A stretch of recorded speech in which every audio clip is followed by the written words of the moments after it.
Hare Krishna, so welcome everyone. We'll begin with our prayers.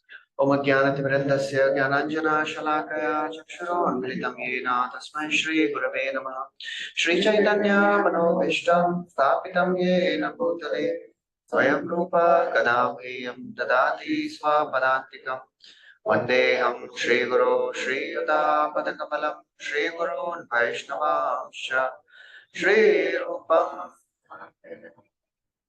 Savagana Raghunathanvitam Tam Sajivam Sadvaitam Savadhutam Parijana Sahitam Krishna Chaitanya Devam Shri Radha Krishna Padam Sahagana Lalita Shri Vishakhanvitamsha He Krishna Karuna Sindhu Dinabandhu Jagatpate Gopesha Gopika Kanta Radha Kanta Namostute तप्त कांचना गौरांगी राधे वृंदावनेश्वरी वृषभानुसुते देवी प्रणमामि हरिप्रिये वाञ्छाकल्पतरुभ्यश्च कृपा सिन्धुभ्य एव च पतितानां पावनेभ्यो वैष्णवेभ्यो नमो नमः नमो विष्णुपादाय कृष्णपृष्ठाय भूतले श्रीमते भक्तिवेदान्त स्वामी नित्यनामिने नमस्ते सरस्वती देवे गौरवाणी प्रचारिणी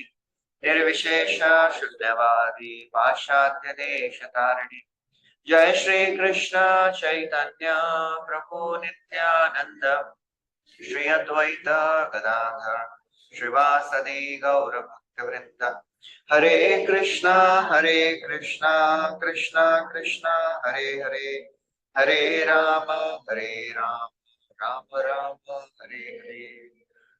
Hare Krishna, welcome everyone. We are discussing from Srimad Bhagvatam. We are on Canto 2.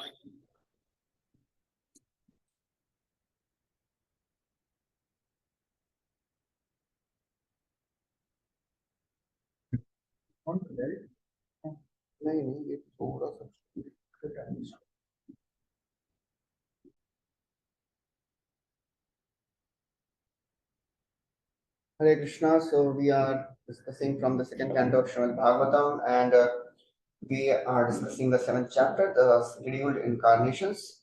So Brahmaji in the fifth and sixth chapters answers the 6 questions of Narad Muni. What are the 6 questions of Narad Muni? Yad Rupam, Yad Adhishtanam, Yada Srishtam Idam Prabhu. Okay, what is the ingredient of this universe? What is the shelter of this universe? What is where does the universe rest? Yat samstham param yatcha. Yeah. So yat samstham, yat param, and yatcha. So these are the 6 questions. So 3 questions were answered in the 5th chapter, and the 3 questions were answered in the 6th chapter. And then after answering all the descriptions of Purusha avatars, so basically these are the description of Purusha avatars. So basically Narad Muni asked about 3 things: about spirit, matter, and controller of both. So he described about everything. And then the last verse of the 6th chapter, he says, in the 6th chapter, he says, I have described to you about Purusha avatars, you have asked me. Now I will tell you what I like to speak and what is dear to me. That is Leela Avatara. Leela Avatara, what is that verse? 46th verse, yeah. Pradhanyatoyan Risha Mananti Leela Avataran Purushasya Bhaunah Apiyatam Karna Kashaya Shoshan Anupramishyeya Iman Supeshan Apiyatam Karna Kashaya Shoshan and Supeshan. So all these are wonderful qualities of Leela Avatarata. And then in first 25 verses of this chapter, 7th chapter, Shukdev goes, Brahmaji has described the various avatars. And now from 26th verse onwards, he is describing the pastimes of Krishna, the various wonderful pastimes of Krishna he is enumerating. So we'll continue with the 26th verse. Bhume sure tarvarut vimarditaya Desha Vyaya Kalaya Sita Krishna Keshaha karishyati jananupalakshya margaha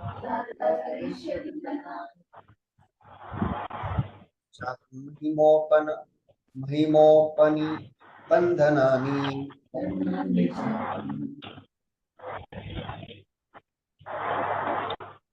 When the world is overburdened by the fight who have no faith in God, the Lord, just to diminish the distress of the world, descends with his plenary portion. The Lord comes with beautiful black hair, and just to expand his transcendental glory, he acts extraordinary. No one can properly estimate how great he is. So this is now the prelude to the description of the pastimes of Krishna. So how when Mother Earth was overburdened, so Bhume Suretar Varut Vimarditaya. Vimarditaya means distressed by the burden. Because all the demons, they were creating all troubles and they were doing sinful activities. So therefore, Klesha Vyayaya Kalaya, so along with this, to diminish the distress of people in general, Vyaya means to diminish. Kalaya means along with his plenary portion. Shit Krishna, not only beautiful, but also black. So Krishna and Sita Krishna. Sita Krishna means beautiful and black. So Jataha Karishyati, so he appeared with black hairs. Jataha Karish Jananupalakshya, and that supreme form which is rarely to be seen by people in general. It is not easy to see the form of Krishna.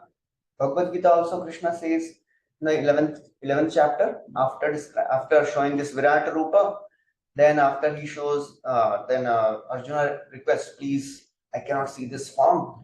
Please, come back to your original form. Then he appears in 400 form and then 200 form. And then what does Krishna say there? After he appears in 200 form, he says that this form is very, very rare to be seen. It is not an ordinary form which you are seeing in front of you, O Arjun. So therefore, this two-handed form of Krishna, it is a very, very rare, anupalakshya. Nobody has seen such form. So therefore, he appears in such beautiful form and he acts in an extraordinary way. And Mahima, Upani Bandhanani, nobody can understand and estimate the glories of Lord Krishna. Even Anantashesh is singing the glories since the beginning of the creation. He has not come to an end. Even if somebody can count the dust particles on the earth, rays of the sun and snowflakes, still they cannot find the glories of, they cannot estimate the glories of Krishna. So in the purport, Prabhupada, he mentions who is a Jiva Tattva and who is a Vishnu Tattva. And then Prabhupada focuses on this Anupalakshya Margaihi in the second paragraph. In the Vishnu Puran as well as in Mahabharata, both Krishna and Baladev are mentioned as having beautiful black hair. Even in their advanced age, they never grow beyond 16. They are always youthful. Nava Yauvanam Cha, Advaitam Achyutam Anadim Anantarupam. The Lord is called Anupalakshya Margaha, or in still more technical Vedic terms, Avan Manasa Gocharaha. He is never perceived by our limited sense perception. So any other verse which says this? We cannot see Krishna with our senses. Nobody can perceive NOD. There is a verse. We cannot perceive Krishna by our senses. He is Adhokshaja. I'm also forgetting that verse. So Nectar Devotion, there is a verse which says, we cannot perceive Krishna. So begin service by using the tongue. How does it start? How does the verse start? Ata Sri Krishna Namadi na bhavet grahyam. Nobody can perceive the name, form, pastimes of Krishna by ordinary material senses. How to start? Sevon mukhe, he starts serving. How to begin the service? Jihva, with the tongue. So then Prabhupada quotes this Naham Prakash Sarvasya, nobody can understand. I reserve my rights to reveal myself only to those who are my devotees. Bhaktya ma bijanati, not devotees. So Prabhupada writes, he reserves the right of not being exposed to anyone and everyone. Only the bona fide devotees can know him. Sit Krishna Keshaha, or one who is observed always with beautiful black hairs. So Lord is always youthful. Tadeva ramyam ruchiram navam navam tadeva sashvan manaso mahotsavam tadeva shokarnava shoshanam nrinam yaduttama shloka yashonu hiyate. So these are the wonderful glories of Krishna. Now, Tadev Ramyam, attractive, Ruchiram, Navam Navam, always young, always new. So that's how Krishna never becomes old. Shriyo Nivaso Yasyoru Pan Patram Mukham Drisham Bahavo Lokapalanam Saranganam Padambujam. Shriyo Nivasa, the face of the Lord, is the abode of beauty. It is a vessel for those who want to drink beauty. So we have to take shelter of beautiful form of the Lord. So he is always new, youthful boy. This is the characteristic of the spiritual body. And then Prabhupada quotes from 6th Canto. The party of Vishnudutas who came to deliver Ajamil, they appeared like youthful boys, corroborating the description in this verse. So in the 3rd Canto also it is described when Brahmaji is telling about this Jai Vijay history. So there he tells when the Kumaras, they entered Vaikuntha. So there they saw. So before describing Kumara's entry, he describes the Vaikuntha. And वहां पे he says, वसंती यत्र पुरुषः सर्वे वैकुंठ मूर्तयः ये अनिमित्त निमित्तेन धर्मेण आराधयन् हरि. सर्वे वैकुंठ मूर्तयः, all the denizens of Vaikuntha, they have four-handed forms. They are all similar to Vishnu. They have Sarupya Mukti. Everybody is same. Only one difference is there. What? Kaustubh is there and Srivatsa is there. That's what Prabhupada writes. So when Lord descends from the world, from that world to this world, he descends in his spiritual body of Atma Maya. Where in Bhagavad Gita Krishna says, when I descend, I appear by my own internal potency. 4th chapter. 6th verse. क्या verse? Ajo api san.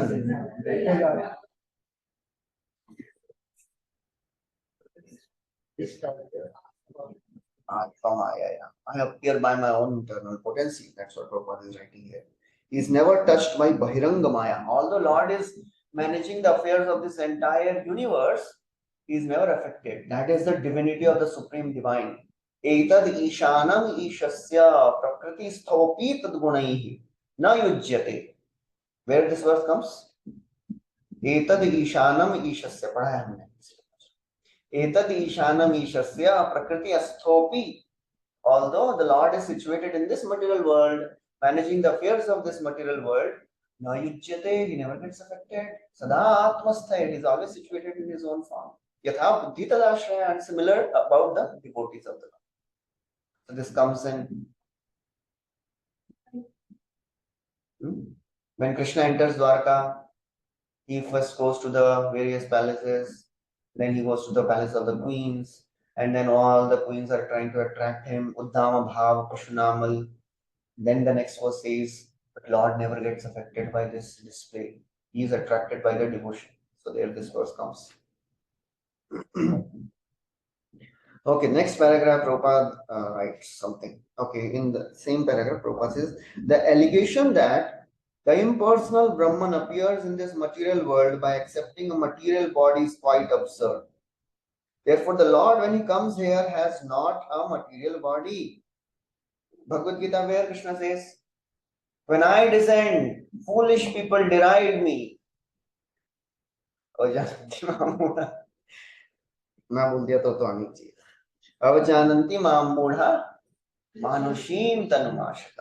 this is Mayavad. And Brahmavad, where is Brahmavad mentioned in Bhagavad Gita? This is Mayavad, Mayavadi theory. They deride my form, they consider that this form is material. But there is one place Krishna tells about Brahmavad also, because Mayavadis, they go to lower destinations. Brahmavadis, they enter in Brahmajyoti. So where is Brahmavad described in Bhagavad Gita? In 12th chapter, Krishna says, क्लेशो अधिकतरस्तेषाम् अव्यक्ता सक्तचेतसाम् अव्यक्ता हि गति दुःखम देहोद्भव. So this is Brahmavad. They are attached to impersonal form, which is very, very difficult. The path is troublesome, the end is also troublesome. क्लेश है, यहाँ पे जाने में भी प्रॉब्लम है, पहुंचने के बाद भी problem. Okay, so then next paragraph.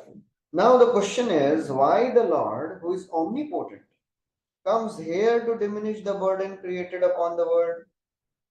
Certainly, the Lord does not come here personally for such purposes.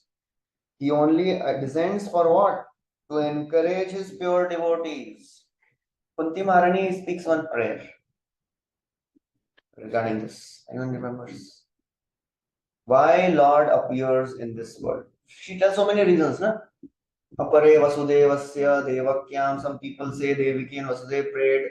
Then some people say that because Lord comes to establish the pious kings, Bhara Avatar. And some people say Brahma prayed, that's why he appears. But the real purpose is he comes to enliven the principles of devotion. Avesmin klishyamanana avidya kama karmavi shravana smarana rakani karishyanniti kechana. And then another verse also says Shrinvanti gayanti granantya vikšnasha स्मरन्ति नन्दन्ति तवेहितं जना त एव पश्यन्ति चिरेण तावकं भव प्रभावो परमं पदाम्बुजम्. तो जितने बार बोलेंगे सब श्लोक उतना याद होगा. मैं तो बोलता रहता हूँ. So that's the secret of memorizing verses. Keep on, whenever you get chance, एक वर्ड नहीं, पूरा सेंटेंस, पूरा श्लोक बोलिए. Although you know कि सबको मालूम है, फिर भी आप बोलेंगे तो आपको याद रहेगा. Okay, so he descends to encourage his pure devotees by who want to enjoy life by chanting the glories.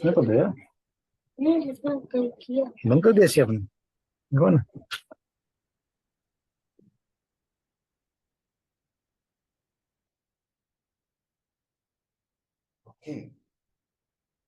So 9.13-14, devotees take pleasure in chanting of the activities of the Lord. Which verse is this?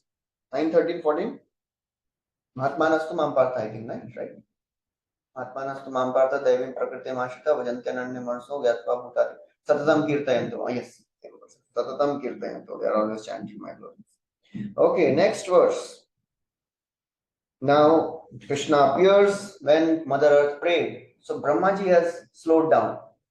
आराम से बता रहे हैं. चलो अभी Brahma ji, Mother Earth went to Mahavishnu and to Brahma ji, and then they went to Mahavishnu, not Mahavishnu, Ashirodaksha Vishnu, and then they prayed to him, and then the Lord appeared, and now he is describing the pastimes of Putna. Tokena jiva haranam yalukikaya Premasikasya chapada shakato pravrittaha Yadringatantaragateena divi sprishorva Unmoolanam tvaitarat arjunayorcha bhavyam.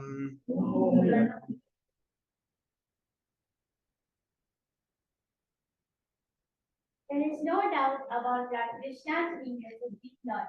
Otherwise, how was it possible for him to kill a giant demon like Krishna when he was just on the lap of his son? To overturn a cart with his leg when he was only 3 months old. To uproot a pair of Arjuna trees so high that they touched his side when he was only crawling. All these activities are impossible for anyone other than the Lord himself. So, Krishna Chakravarti Thakur, he quotes another important piece of information in 26th verse purport. So here one of the words used is Shit Krishna Keshaha. So Sit Krishna Kesha Prabhupada translates as not only beautiful but also black hairs. There is another philosophy which is very, very prevalent, which says that Vishnu had 2 hairs, white and black. So white hair appeared as Krishna and black hair, white hair appeared as Balram and black hair appeared as Krishna. So Vishwanath Chakravarti Thakur is, counteracting that argument in the purport. So this verse is from Mahabharata. So there it is said that Vishnu took two hairs, one white and black. These two hairs entered the womb of Rohini and Devaki in the Yadu family. The white hair became Balram, the black hair became Krishna. If one examines the superficial meanings of these statements, they are contradictory and therefore should be rejected. Though Narayan has a body of bliss and knowledge, totally unaffected by three gunas, he is described as having a white and black hair because of getting old. How is this possible? How can Vishnu become old? So how can he have a white hair? So it is not a correct statement.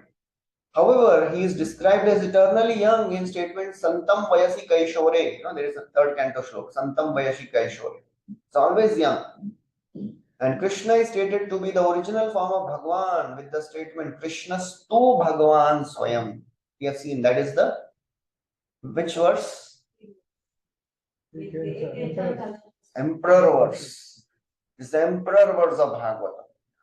Any confusion? We have to take shelter of emperor verse. So it defeats all the contradictions. So where it is said that he arose from Vishnu's hair. Therefore, the wise will explain these verses differently. Sit Krishna Kesha does not mean white and black hair, but only expresses its beauty. So that is the understanding. How does one explain the quotation from Mahabharata then? With the idea that let my two hairs become successful. So he continues. Vishnu pulled out two hairs to indicate the colors of Krishna and Balram. The hairs were not actually black and white. If this explanation is not accepted, the contradiction mentioned above exists about Vishnu's age. So we have to just accept that, understand that it is expressing the beauty of the Lord, and we cannot accept that Vishnu has two hairs, white and black, as if he's getting old. Okay, so there are some more explanations. We'll not go into the detail of this. Okay, so now in this 27th verse, one interesting piece of information given here about Putana. Putana, what was the original form of Putana? नहीं, खेचरी तो demon है. खेचरी मतलब one who can fly in the sky. सा खेचरी एकदोत्पत्त्य पूतना बांध हतिनी शिशुम सचारण एकनंती पुरग्राम अवजात. That's how it begins. So यहाँ पे लिया है उलूकी काया. Uluki means owl. So original form of Putana was owl. Uluki kaya. So here Brahmaji is describing how Krishna appeared as a small boy and he killed Putana when he was 3 months old, and then he overturned the cart when he was 3 days old. Wait, 7 days or 6 days when Putana was killed? 6-7 days old Krishna was. Then 3 months Krishna overturned the this Shakatashur, that Shakata. And then he uprooted the Yamalarjuna trees. So it is described that the trees were so high that they touched the sky. So it is very interesting, the small rope. Mother Yashoda would not use a very, very hard and strong rope, right? She used the most soft and very tender rope to bind Krishna. And that same rope Krishna is pulling and it is not breaking. And the trees get uprooted. Those big, big trees. So that shows when somebody is connected to Krishna, even Pangvam Langayate Girimosa. So small, tender rope can also uproot big, big trees.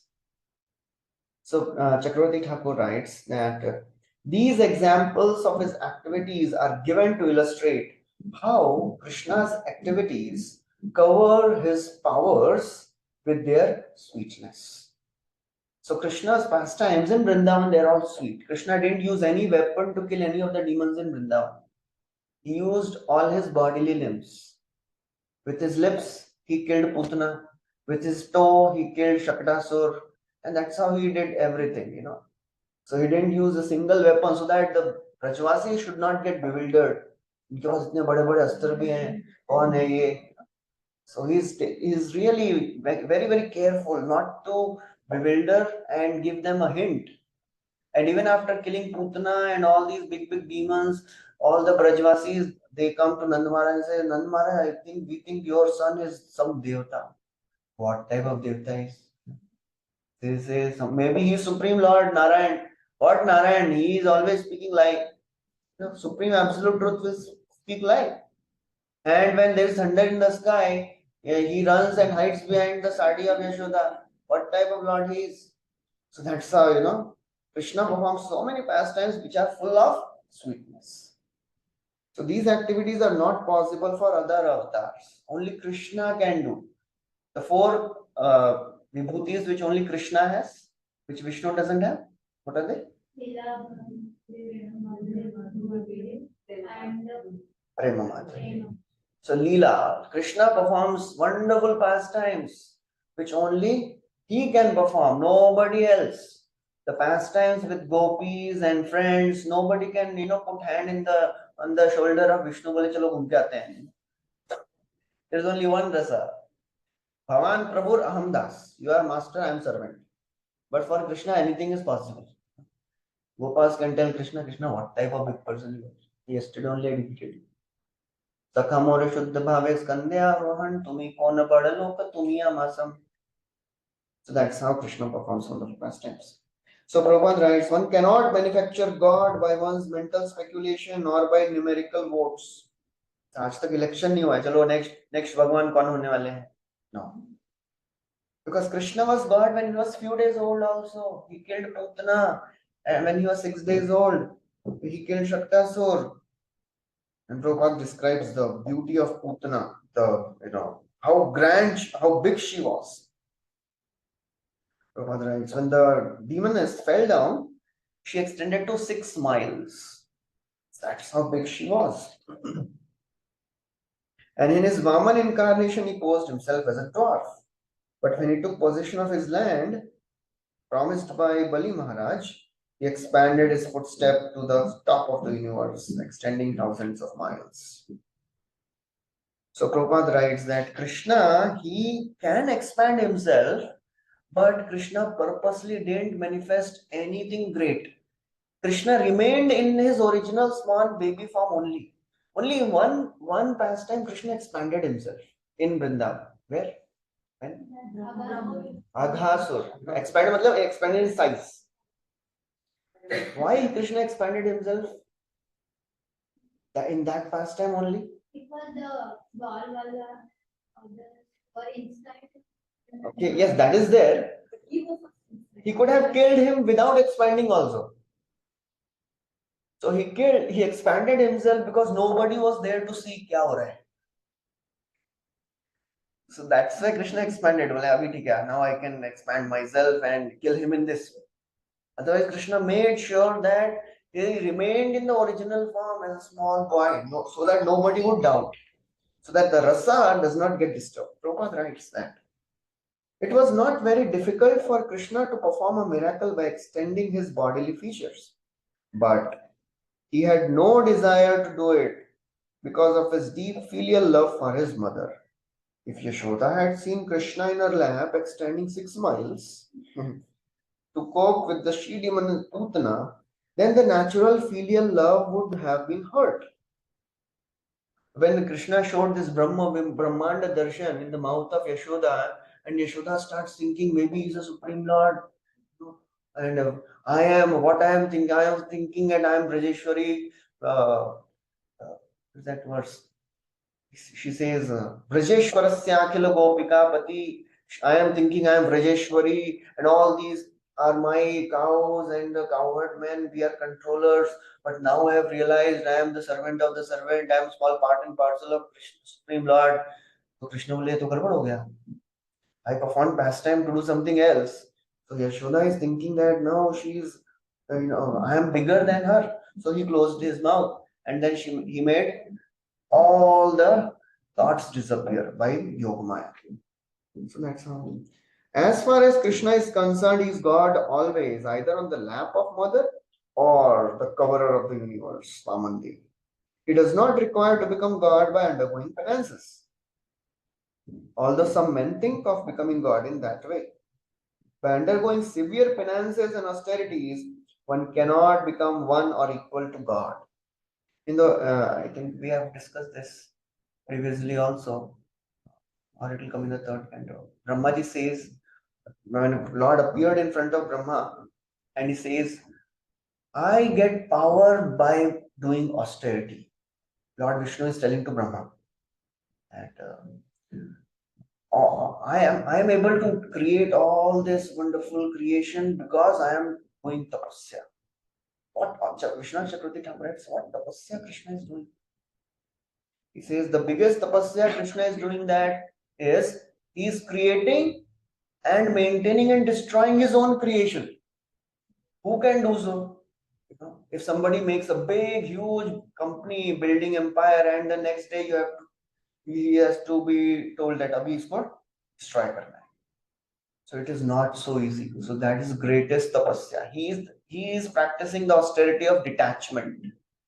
That is the biggest tapasya which Lord is doing. So in that one place, Lord sees that. So by undergoing severe austerities, one cannot become one with the Lord, but one can attain the most of the godly qualities. And then Prabhupada in the next paragraph describes other things about Shaktasur and Jamal Arjun trees, they were broken. And then Prabhupada writes, the beauty of such pastimes was that Lord fulfilled everyone's desire. Even Lord, when he broke Yamal Arjuna trees, he told that actually I have nothing to do with you two guys. Because my devotee told me, what is that verse? Very famous, where he says that because my devotee told me, that's why I have come and delivered you all. Otherwise, I had no relationship. You are not my devotees. But because Narad Muni told me, Narad Muni had this desire. That's why I have come to deliver you. Okay. So Prabhupada writes, the Lord in any condition is the Lord. And he can act in as such in any form, gigantic or small, as he likes. Okay, next verse. Yadvai vraje vraja pashun vishato yapitan palam swajivayadanugraha vrishtya tashuddhaye ativishvirya vilola jihivam ucchatayishyaduragam viharan pradinyam.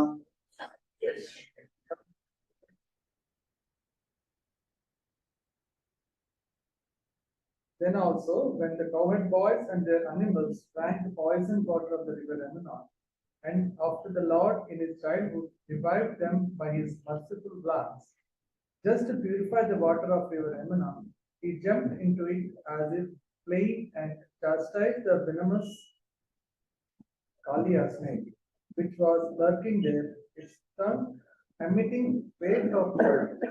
Who can perform the Herculean task but the Supreme Lord? That Yamal Arjuna trees pastime, that verse says, Devarshi me priyatamo yadimo dhanadhatmajo tatha sadeshyami advitam vidham. Devarshi is my dear, so that's why he spoke. So I have appeared to deliver you. So now he is describing the pastime of Kaliya Daman. And the whole wonderful pastime is described in such a wonderful way by Shukdev Goswami. How there was, and the whole history, there's a whole history of this Kaliya, how he came from. Which dweepa he was staying? वो प्रभुपाद लिखते हैं but कौन सा actual नाम क्या है Ramanak islands actually Ramanak island is one of the island around Jambudvipa Sri Lanka is also one of the islands around Jambudvipa ये वाला नहीं है so when how all these dweepas were made, so there are 8 dweepas around Jambudweep. So when this Sagar Maharaj's sons were digging up the earth, find the horse, तो मिट्टी कहाँ फेंकेंगे? So they threw the mud all over 8 directions and they found the 8 islands. Okay, yes. So Kalia came from there because he knew that Garuda cannot come to this Yamuna because he was caused by Shraubali Muni. Okay, so this Kalia pastime is such a wonderful pastime. It shows that how Krishna, he takes care of anyone who is connected to devotee. Sarabhaum grihe dasa dasiye kukur sehamura priya anya janarapudi. Mahaprabhu is telling to Sarvabhaum Bhattacharya because Amoga, he insulted, he criticized Mahaprabhu, and as a result, he was infected with cholera and he was dying. Mahaprabhu delivered him. And then he came back and told, and then Sarvabhaum Bhattacharya is saying, why did you deliver him, let him die? He should have been, dead. Then Mahaprabhu says this. Even a dog in your house is dear to me. What to speak of anybody else? So because the Kalia's wives were devotees, so Kalia was saved, protected. He was not killed. He was chastised. That's how Krishna deals with his devotees exceptionally. Swanam paksha poshanam, this word comes. Apne paksh ka poshan karte hain. Although he is equal to everyone, still he is dear to his devotees. He is partial to devotees. Param was telling us, he is supreme God of partiality. He is always partial to his devotees. Of course, in a good way. Like a father who takes care of all children, but an obedient child, he shows some special attention. So who can perform such Herculean tasks? And Krishna was in the coils of Kalia for many hours. Why he waited so long?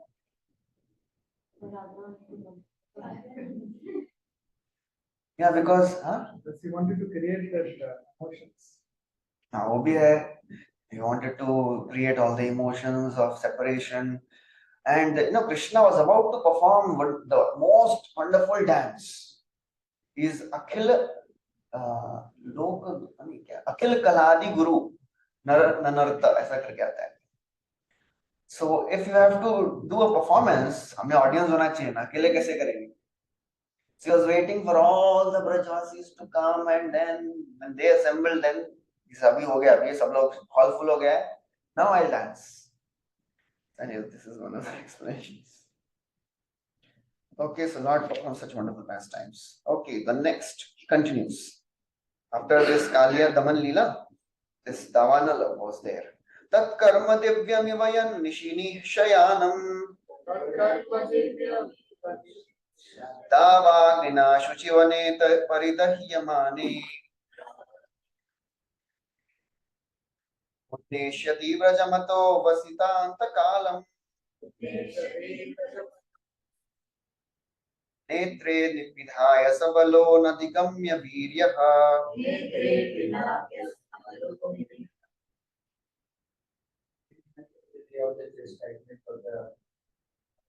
the Kaliya stage, and the inhabitants of the were sleeping here freely.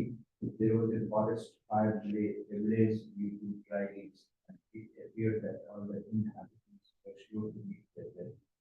But the Lord, along with Balaram, saved them simply by closing his eyes, that other superhuman. Yes. So he literally swallowed. He told all of them, close your eyes, and then he swallowed the entire forest fire. So Prabhupada writes, the Lord's activities are always superhuman, and that distinguishes him from any ordinary living being. Uprooting a gigantic banyan or Arjun tree, extinguishing of a blazing fire by closing one's eyes are certainly impossible by any human. But not only are these activities amazing, but in fact all the other activities of the Lord are superhuman. Janma karma chame divyam. Okay, then the next verse describes Damodar Leela in a wonderful way. Grihanita yadyadupabandhamumushya mata Shulbam sutasya nadutat amushya mati. यज्जृम्भतोऽस्य वदने भुवनानि गोपी समवीक्ष्य शङ्कितमना प्रतिबोधितासीत्.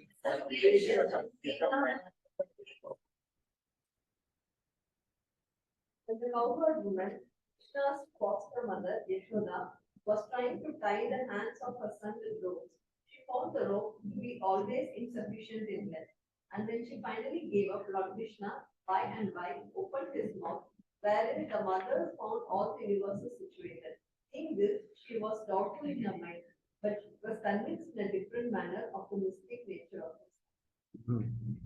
So here there's another, we know that Krishna showed this Brahmand only once at the Brahmanda Ghat. This is another description where after this Damodar Leela also, when Mother Yashoda, Prabhupada writes in the purport also, when she became fatigued, in the meantime the Lord opened his mouth and the affectionate mother saw within the mouth of her son all the universes situated together. The mother was astonished, but out of her deep affection, she thought that Almighty Godhead has kindly looked after her son just to protect him from the continuous calamities. Because of her deep affection for Krishna, she could never think that her son was Narayan. That is the action of Yoga Maya. So just like Ras Leela is the epitome of Madhurya Ras, Damodar Leela is the epitome of Vatsalya Ras. एवं संदर्शिता ह्यंग हरिणा भक्त्यवश्यता स्वपशेना कृष्णेन यस्येदं स ईश्वरं वशे. Krishna appears and performs all these pastimes to show how he gets controlled by his devotees. Nevam virincho na bhavo na shri apyanga samshrayat prasade le bhire gopi yattat prapya vimuktida. The mercy which this gopi has attained, which gopi? Yashoda. That is not attained even by virincha, Brahma, na bhavo, Shivji, na shri, not even Lakshmi. That prasad, that mercy is only attained by this gopi Yashodamai.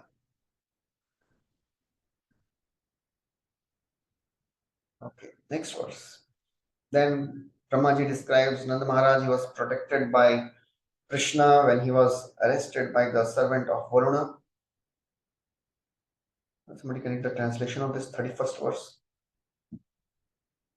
Lord Krishna saved his foster father Nanda Maharaj from the fear of the demigod Varuna and released their cowherd boys from the gates of mountain.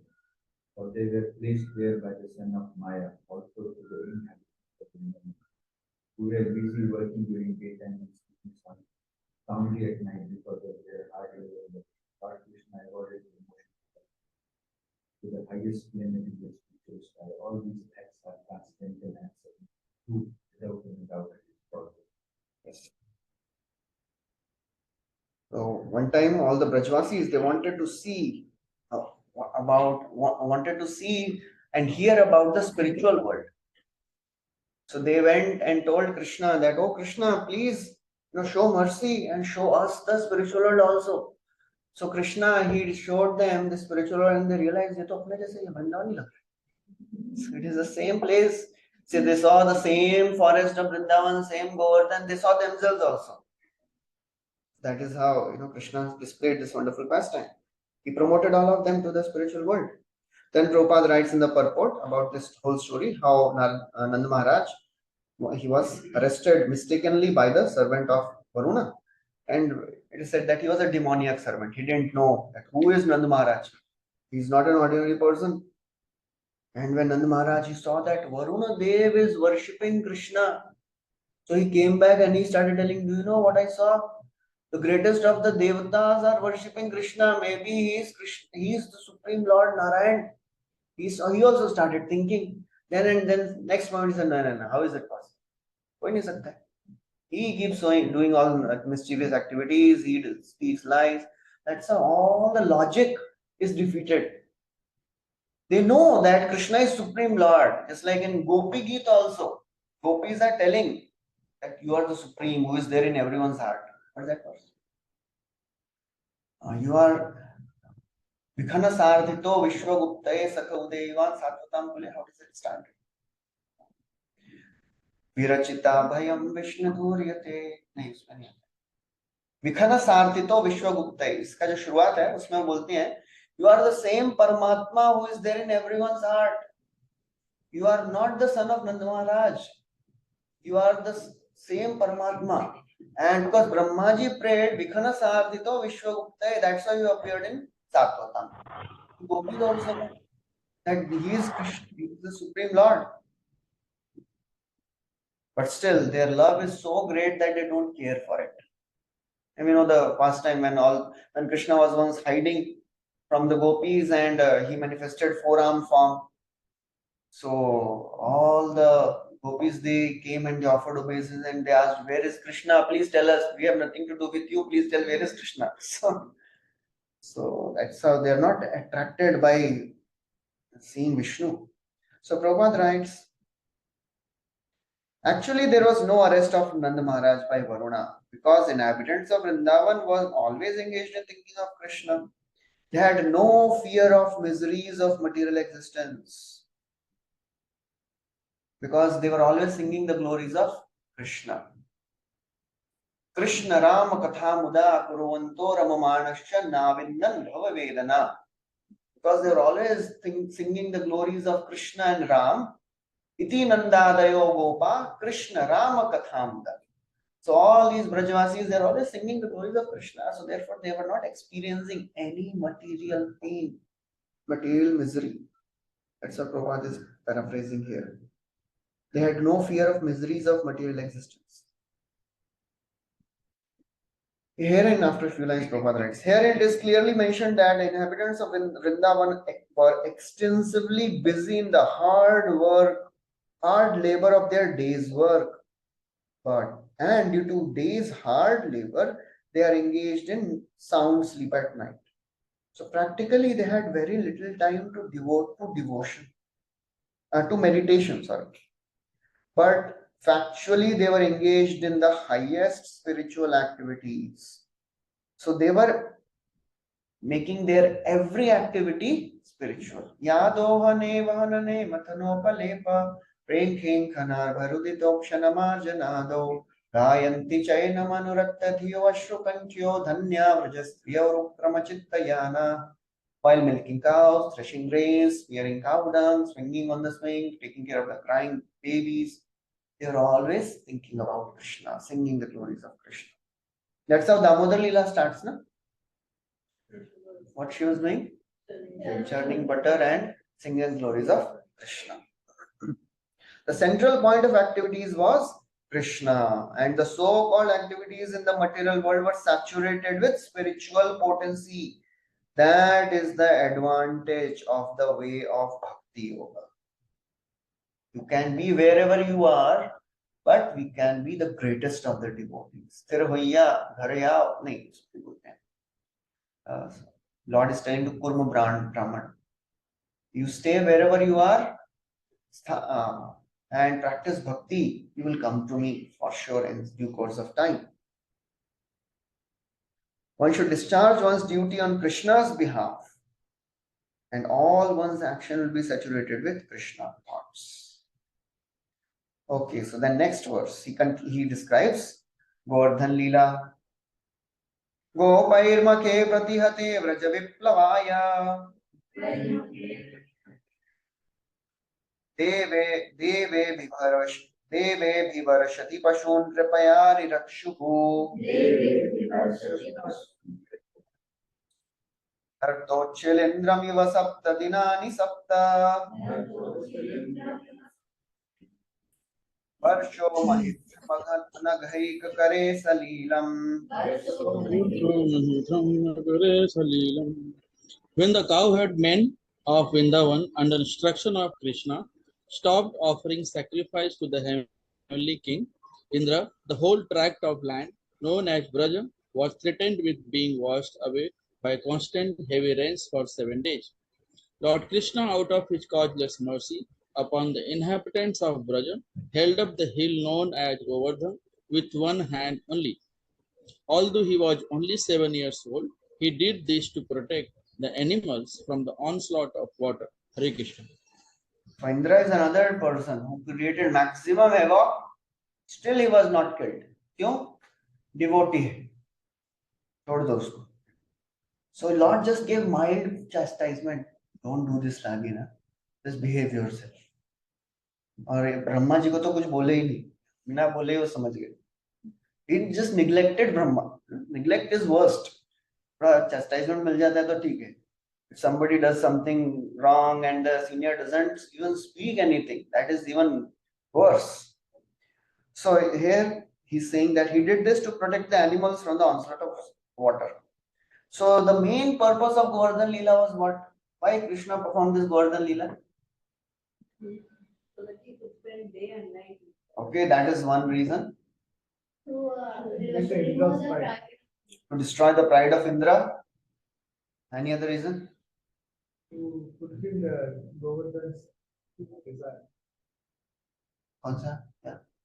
I'm sorry, one. So, one when I was carrying, Okay. Continue. Prabhu. by the time he reaches that area, I gets a message that the bridge is already done. When Hanuman leaves the conflict, he becomes very morose. Then that time he gets a benediction that in the next pastime, I will come and visit. He will come and visit. Yes. One more reason it is said that Krishna performed this Govardhan Leela just to tell all the devotees that no devotee should do demigod worship. That is the main initial, that's how he started. ये इधर की पूजा क्यों कर रहे हैं? And he was so adamant कि मैं कर्म मीमांस बोलता हूँ लेकिन करो. Lord is speaking atheistic philosophy so that the devotee should not do demigod worship. कुछ भी चलेगा उसके लिए. That's how. And royally Krishna has destroyed the pride of Indra. कुछ छोड़ा नहीं है.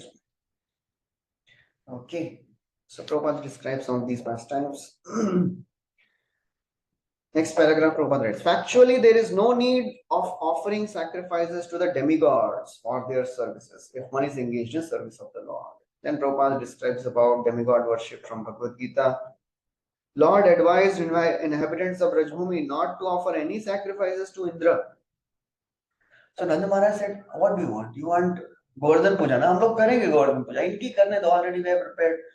Nothing doing. ये सब जो बनाया ना, just offer it to Govardhan. So it is like a greater insult. कुछ देना ही नहीं इनको अभी. तो बनाया उसको इधर से इधर शिफ्ट करो. Just imagine आपके साथ 56 नोट का प्लेट रख दिया, आप खाने वाले बोले एक मिनट आपके लिए नहीं है. So that's what Krishna is doing to Indra. Indra is so mad. Vachalam balisham stabdam agyam panditamaninam krishnam martyam upashritya ye chakru deva helana. ये वाचाल बालक के बोलने में आके देवताओं की अवहेलना कर रहे हैं. That's how he's so very angry.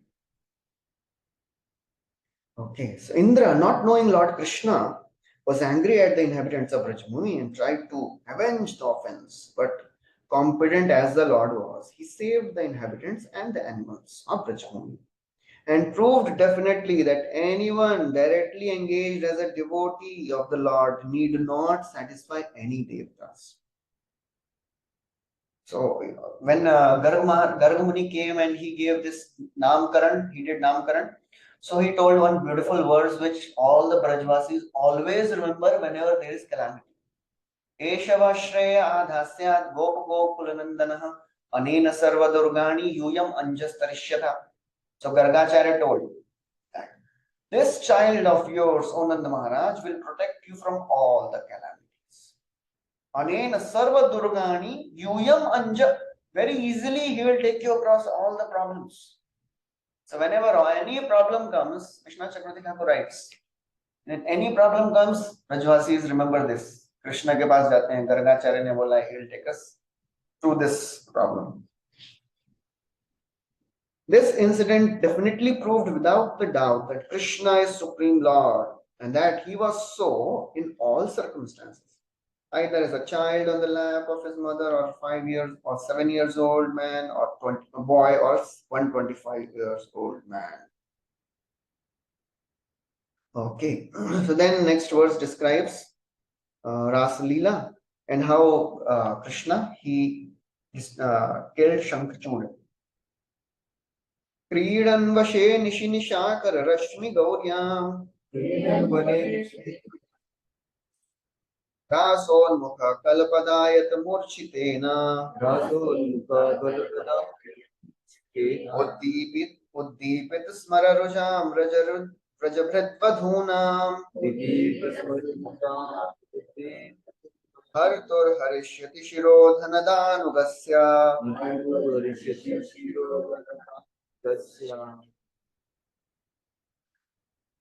When the Lord was engaged in his pastimes of the Rasa dance in the forest of Vrindavan, enlivening the sexual desires of the wives of the inhabitants of Vrindavan, sweet and melodious song, a demon of the name Shankachuda, a rich follower of the treasurer of heaven, Kumera, kidnapped the damsels and the Lord severed his head from his trunk.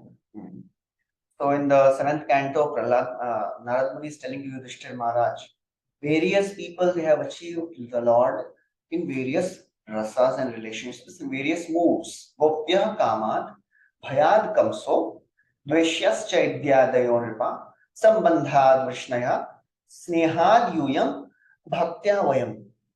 He says, the gopis, they attained Krishna out of their lusty desires. Kamsa out of his fear. He was so fearful, he was seeing Krishna everywhere. Asina samvishan tishtam bhunjana parayatan mahin chintayano rishikesha apashat tanmayam jagat. He was completely Krishna conscious, but in a negative way. While sitting, while eating, while seeing his image in the mirror, everywhere in dreams, fearful. Gopya kamat bhayat kamso dvaishyas chaidyadayon ripa. Who? Shishupal, out of envy. So envious. The first thing he spoke is blasphemy of Krishna, and he would count 99 tak ruk jata tha. He was given this benediction to his mother. Krishna had given. I will not kill him if he stops for some time, and after 99, thoda ruk ke dobara bolega to I will kill him. So, and he would count, abhi itna 98, 99 ruk jate, thoda saans lete hain, phir dobara. But in Rajasuya Yagya, he lost the count. He really was so very upset, so very mad with anger, because he is the personality, Krishna is the personality who he hated the most, and Yudhishthira Maharaj performed the whole Rajasuya Yagya for what? It was a preaching activity. Rajasuya to secondary hai. To establish himself as a king was a secondary thing. Establish Krishna as a supreme. And he was always angry and envious of Krishna. His envy went down a little bit when he was engaged with Rukmini. Rukmini ne shadi, Rukmini ne bol diya chalo aap. And it is the height. And he was like in the epitome of this. Abhi shadi hone wala hai, Krishna kaam hai. And he takes Rukmini with her hand and sabke samne, and he is thinking, kya ho gaya? What is happening here? So Dvaishya Sambandhat Krishnaya Vrishnis, they attained Krishna out of their family relationships. And Narad Muni is saying, oh Pandavas, you have attained Krishna out of your love. And we simple devotees, we have attained Krishna by devotional service. In a humble way, Narad Muni is saying that. So then about Shankachud, this described, first time is described. So Prabhupada writes, Sankachud was killed by the Lord during his pastimes at Holika in the month of Falgun. And the same ceremony is still observed in India by the burning of the effigy of Shankachud one day prior to the Lord's pastimes at Holika, generally known as Holi. Burning the effigy of Shankachud. Prabhupada is writing that. Okay, generally the future appearance and activities of the Lord or his incarnations are foretold in the scriptures, and thus the pseudo incarnations are unable to cheat persons who are in knowledge of the events as described in authoritative scriptures. So then in the 34th, 35th, he He doesn't go into the detail now. He just takes the name of so many demons which Krishna killed. You can read the translation. 34, 35. All demoniac personalities like Pralamba, Renuka, Baka, Keshi, Arista, Chanda, Mushtika, Provalyapida, Elephant, Kamsa, Yamana, Narakasura, and Pondrika, great marshals like Shalva, Vividha Monkey, and Malvala, Dantavakra, the seven bulls, Shambara, Viduratha, and Rukmi, as also great warriors like Kamboja, Matsya, Kunu, Shinjaya, and Kekaya, would all fight vigorously either with the Lord Hari directly or with him under his names of Baladev, Arjuna, Bhima, etc. And the demons thus being killed would attain either the impersonal Brahmajyoti or his personal abode in the Vaikuntha. Aghasur attained Sarupya Mukti. है ना? Aghasur attained ना? One of the demons attained Sarupya Mukti.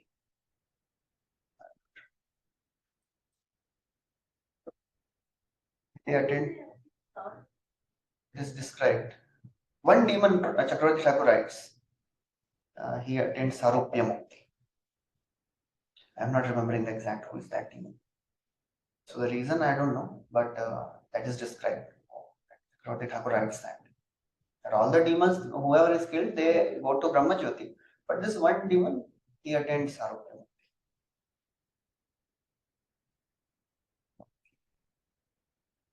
So the seven bulls is where? Naganajiti and the Swayamvar of Naganajiti. So that's how these wonderful pastimes are described. Brahmaji is going into all the details. एक demon का नाम लेके बोल रहे हैं. He was killed by Krishna, and even if not killed by Krishna directly, killed by Baladev, Arjuna, Bhima.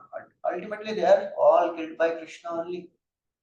That's what Arjuna says. When Krishna departs, he takes the name of all the demons which he killed or defeated. He says, Krishna, because of Krishna, I did that. So ultimately, Krishna is working. Even on the battle of the Kurukshetra. And that Barbari, when he was asked after this whole battlefield, he told that I saw only Sudarshan Chakra moving around and killing everyone. So all the demons they attained Mukti. Tathaiva chanye naraloka veera yada have Krishna mukhara vindam. Netre pibanto nayana viramam parthastra puta padamapurasya. There are so many big warriors. Naraloka veera. What they were doing, as they were about to shoot arrows at Arjuna, for Arjuna visiting Krishna. So they would just get caught up with the beauty of Krishna. Tadahave Krishna Mukharavindam. And then they were drinking the beauty of Krishna Netre Pibanto Nayana Viramam, and they would little bit become slackened, and Arjuna would take advantage of it and he would shoot arrows, and they would get purified by the arrow of Arjuna. Partha Astra Puta, purified, and they would attain the Padamapurasya. That is the strategy of Krishna. Krishna was distracting them by his beauty. Okay. Then 36th verse describes how Lord appears as Vyasdev, and he wrote all the scriptures. Kalena milita dhyam avamrishya nirnam Stokayusham swanigamo patadura paraha Avirhitasvanugam sahi satyavatyam Veda drumam vitapasho vibhajishyati sma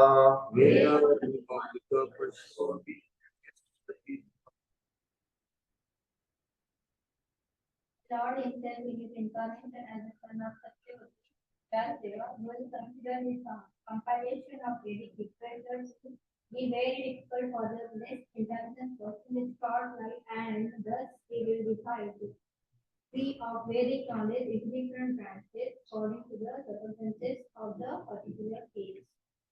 So we have heard this, discussed this in great detail in first canto. Vyasdev, when he saw Bhautikanam cha Bhavanam Shakti Rasam cha Krishnam Ashraddhanan Nistatvan Durmedhan Rashtayusha Durbhagam Shajanan Vikshya Muni Divyena Chakshusha. When Vyasdev saw all these anomalies of the Kali Yuga, he divided the Vedas and he wrote it down with the help of Ganeshji. So Prabhupada writes all that in the purports. And then next verse, Brahmaji is describing, he appears as Buddha also and he propagates atheistic philosophy. Translation, somebody can read?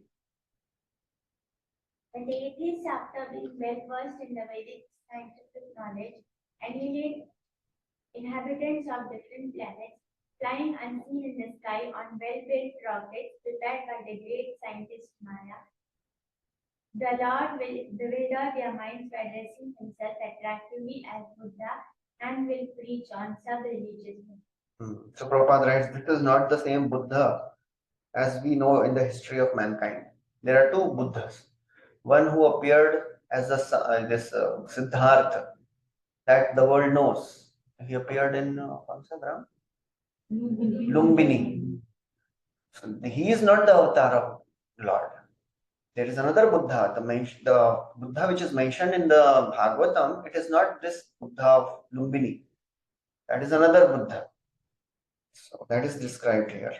And he appeared when there was rampant killing of the animals.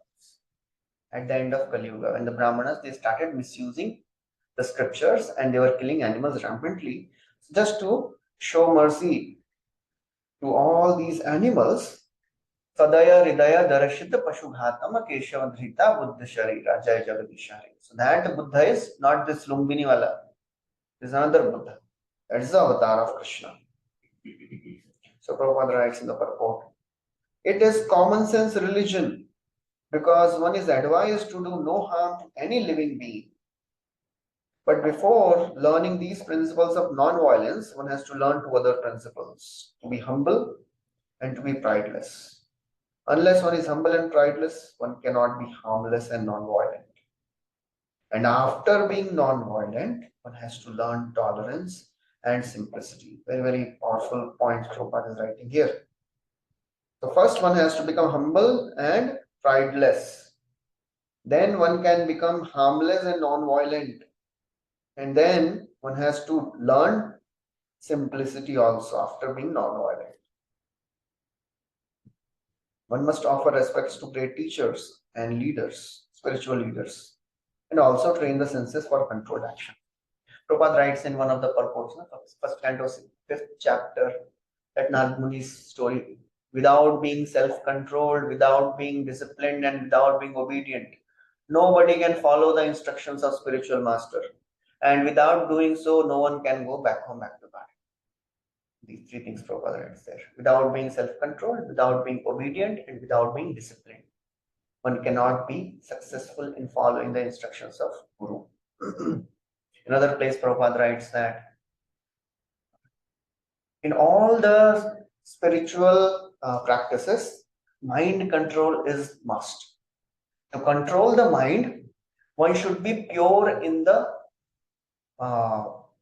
thoughts, and to be pure in the thoughts, one should be pure in the actions. To be pure in the actions, one should be pure in eating, sleeping, mating, and depending. So it brings it down to the basic level. That's how it begins. Okay, so then next verse also, somebody can read the translation. Thereafter, at the end of the Kali Yuga, when there exists no topics on the subject of God, even at the residences of the so-called saints and respected gentlemen of the higher castes, and when the power of government is transferred to the hands of ministers from low born to the classes of those less than them, and nothing is known of the techniques of sacrifice given by word. At that time, the Lord will appear as That is Kalki Avatar mentioned here.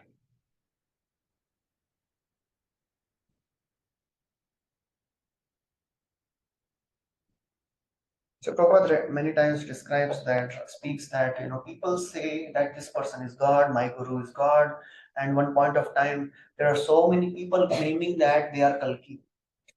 So these reporters, they called all of them and they put all of them in one room. And nobody told that ये भी अपने आप को Kalki बोल रहे हैं, ये भी Kalki बोल रहे हैं, and they started talking about, who are you? I'm Kalki. Arey, I am Kalki, who are you? And this is being broadcasted. And these people, देखो ये लोग सब अपने आप को कल्कि अवतार बोल रहे हैं, ऐसे झगड़ा कर रहे हैं. So Prabhupada would always say that if somebody calls himself God, they should first of all be mentioned in the scriptures. They should be acknowledged by the great authorities. They should have bodily symptoms of the Supreme Lord. So not anyone can be called as God. So Prabhupada in the purport, he describes how when Kali Yuga will be worst, then Lord will appear and he will do only one thing. He will only kill. He will not come to give mercy to anyone. He will come only to kill all the miscreants. Prabhupada writes, even the so-called saints and higher castes of social orders, generally known as Dvijajanas, will become atheists. As such, all of them will practically forget even the holy name of the Lord and what to speak of his activities. That will happen at the end of Kali Yuga. So we know the story, when Alan Ginsberg he asked Prabhupada, Swamiji, what will happen at the end of Kali Yuga? So what did Prabhupada say? He caught the collar of Alan Ginsberg, pulled him nearby, and he said, in the years, I will eat you and you will eat me. That is only going to happen at the end of Kali Yuga. So no sanity will be there. And Prabhupada writes after a few lines, the saints and the higher castes of the society are judged by their proportion of knowledge in science of God or Tattva and not by any kind of birthright. Such designations without any knowledge of the science of God and practical knowledge of devotional service is considered to be a decoration of dead body.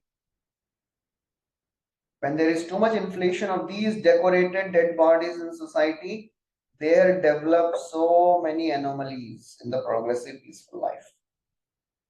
So if something is not used, the second canto also, first chapter describes us, all the sages they are telling, if the hands are not used in the service of the Lord, they are the hands of a dead person.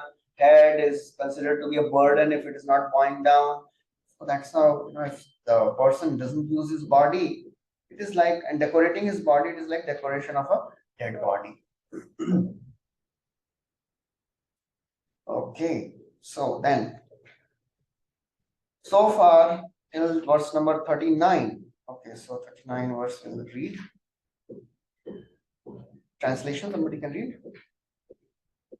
At the beginning of creation, there are planets, myself, Brahma, and the Prajapatis, the great sages who generate.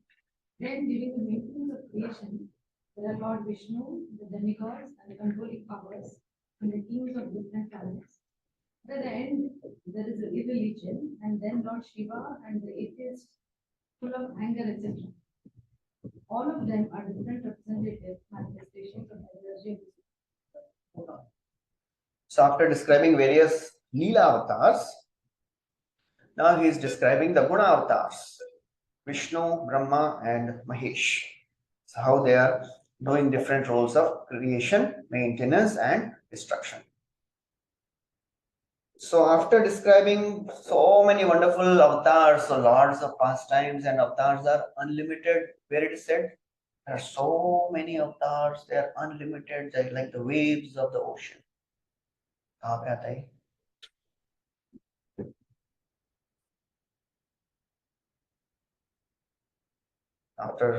the third chapter, first canto, third chapter, the list of incarnations are mentioned.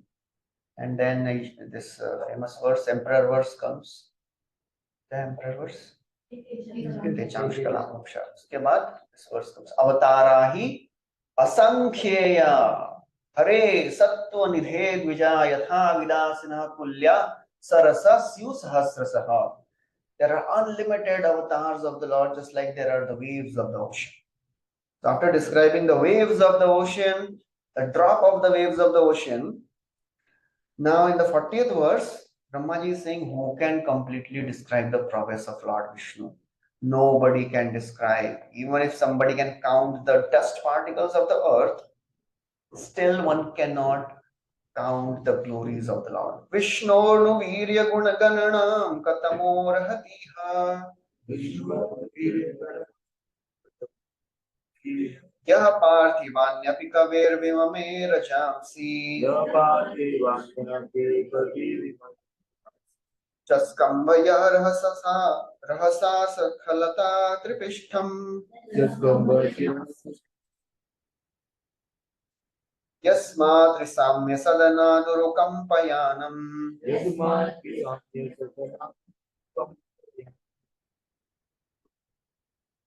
Who can describe completely the prowess of Krishna? Even the scientists who might have counted the particles of the atoms of the universe cannot do so. For it is he only who, in his form of Trivikrama, moved his leg effortlessly beyond the topmost planets Satyaloka, up to the neutral stage of the three modes of material matter, and all were moved. Okay. So who can even a person katamo kavi, so even can a person who is able to count parthivamsi rajasi api, even if somebody can count the dust particles of the earth, can he estimate the glories of Lord Vishnu Virya Ganana? Can he do? No. That Supreme Lord who paralyzed the universe by his swift, firm step. He took one step and he covered the entire universe. And he caused the trembling of the universe and he broke the layers of the universe. Who can count the glories of that Supreme Lord? Nobody can count the glories of Lord, Supreme Lord. So that's the whole story of Vamanadev pastime, which is described here. Nobody can count the glories of the Lord. Prabhupada also writes in the purport. And then few famous verses come. 30, 41, 42, 43, very, very famous verses, very beautiful verses. Nantam vidamyamami munayo agrajaste maya balasya purushasya kuto varaye gayan gunandasya shatananadi deva शेषोऽधुनापि समवस्तनस्य पारम्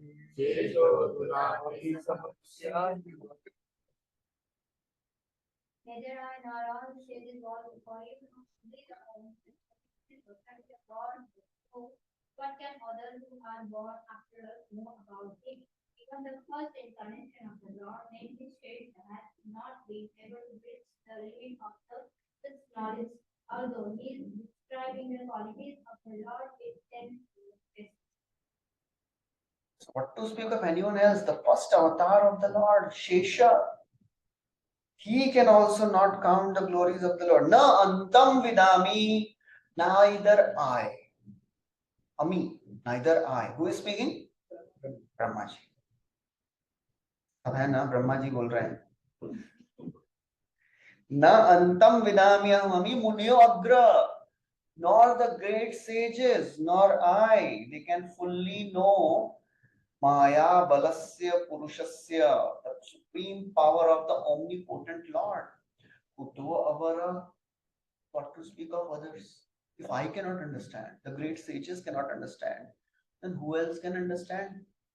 What to speak of anyone else? Gayan Gunan, although the Ananta Shesha, Shesho Dhunapi, although Ananta, who is the first incarnation, he is singing with his 1,000 mouths, Darsha Shata, 1,000. He is singing the glories of the Lord with 1,000 mouths. He has not come to an end. Par nahi paramita, na astya param. So that is the glory of the Lord. When Ananta Shesha appeared from who? Who is the mother of Shesha? शेष, ये वाले शेष जो पूरे ब्रह्मा भूमंडल को support किए हुए हैं, वो शेष। कद्रु, कद्रु विनता, वैनतेयश्च पक्षिणां, गरुड़ जी की मदर है कद्रु, विनता, एंड शेष इज कद्रु। कालिया शेष सब उनसे आए। So when he appeared, he was given this service. भाई आपको सेवा है, ये जो पूरा भूमंडल है उसको सपोर्ट करना है, तो सेवा देते हैं तो क्या पूछते हैं सबसे पहले? कब तक करना है? तो ब्रह्मा जी ने बोला, you start singing the glories of Krishna, when you come to an end, you can go. So अभी तक end में नहीं आया है. That is how we are still surviving. That is the glory of the Lord. Ato bhagavato mainam api mohinim. That's what is the wonderful potency of the Lord. Mainam api mohinim. It can bewilder even the mystic people. But who can understand this power of the Lord? Even Lord himself cannot understand himself. If he cannot understand himself, how can anyone else understand him? That is how it is. So then Narad Muni may think after hearing, Are, you are saying I don't know about the Lord after speaking 3 chapters. 3 chapter 5, 6, 7. 3 chapter बोलने के बाद you are saying I don't know. You could have told this earlier. No? If you don't know, you should have told me. Then who can know? You tell me. कौन जानता है? अब आप भी नहीं जानते हैं. So who knows? In the next verse, he says, only a surrendered soul can know. Yesham sa yesh bhagavan dayayedanantaha sarvatmana shritapado yadi nirvyalikam idustaramati taranti cha deva mayam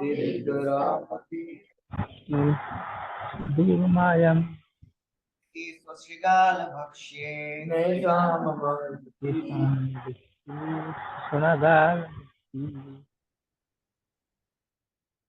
But anyone who is specifically favored by the Supreme Lord, the personality of God, and the great consciousness of the Lord, can overcome the insurmountable ocean of illusion and can understand the Lord.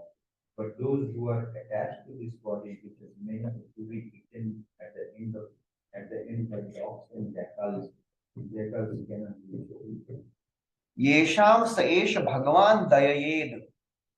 So anyone who is specifically favored by the unlimited merciful Lord, the Lord who is unlimitedly merciful, if somebody is favored, Yesham saesh bhagavan dayayed. Dayayed means one who gets the mercy of that Lord. Because, and who gets the mercy of the Lord? Sarvatmana ashrit. Anyone who surrenders to the Lord in a non-duplicitous way, nirvyalika. So nirvyalika means without pretension. It is not making a show of devotion. It is really surrendering with a pure and simple heart. Then what is the result? Te dustaram atitaranti. This Deva Maya, which is very difficult to overcome, they can also cross this ocean of illusion. But who cannot do so? Who cannot do this? Who will not get this? Mam aham iti dhi. Those who have this conception of aham and mameti, they will not achieve this perfection. Because their body is meant to be eaten by Shwa, Shrigal, dogs and jackals. His body has 3 destinations. Either it will become ash or stool or worms. If it is burnt, it becomes ashes. If it is buried, it becomes worms. Insects they eat and they grow. And if it is thrown, then some animals eat and it becomes stool. So therefore, if somebody is not utilizing his body and surrendering to the Lord, then the destination of the body is this only. So Prabhupada writes, the unalloyed devotees of the Lord know the glories of the Lord, in the sense that they can understand how great the Lord is and how great is his expansion of diverse energy. Nobody can understand the Lord in full. If Lord cannot understand, Ved kim utapare, how can anyone else understand? There is a constant competition going on between the omniscience and omnipotence of the Lord. Omniscience means all knowing, and omnipotence means all powerful. So omniscient potency tries to find out how powerful my Lord is, and by the time omniscient potency understands, the potency has increased.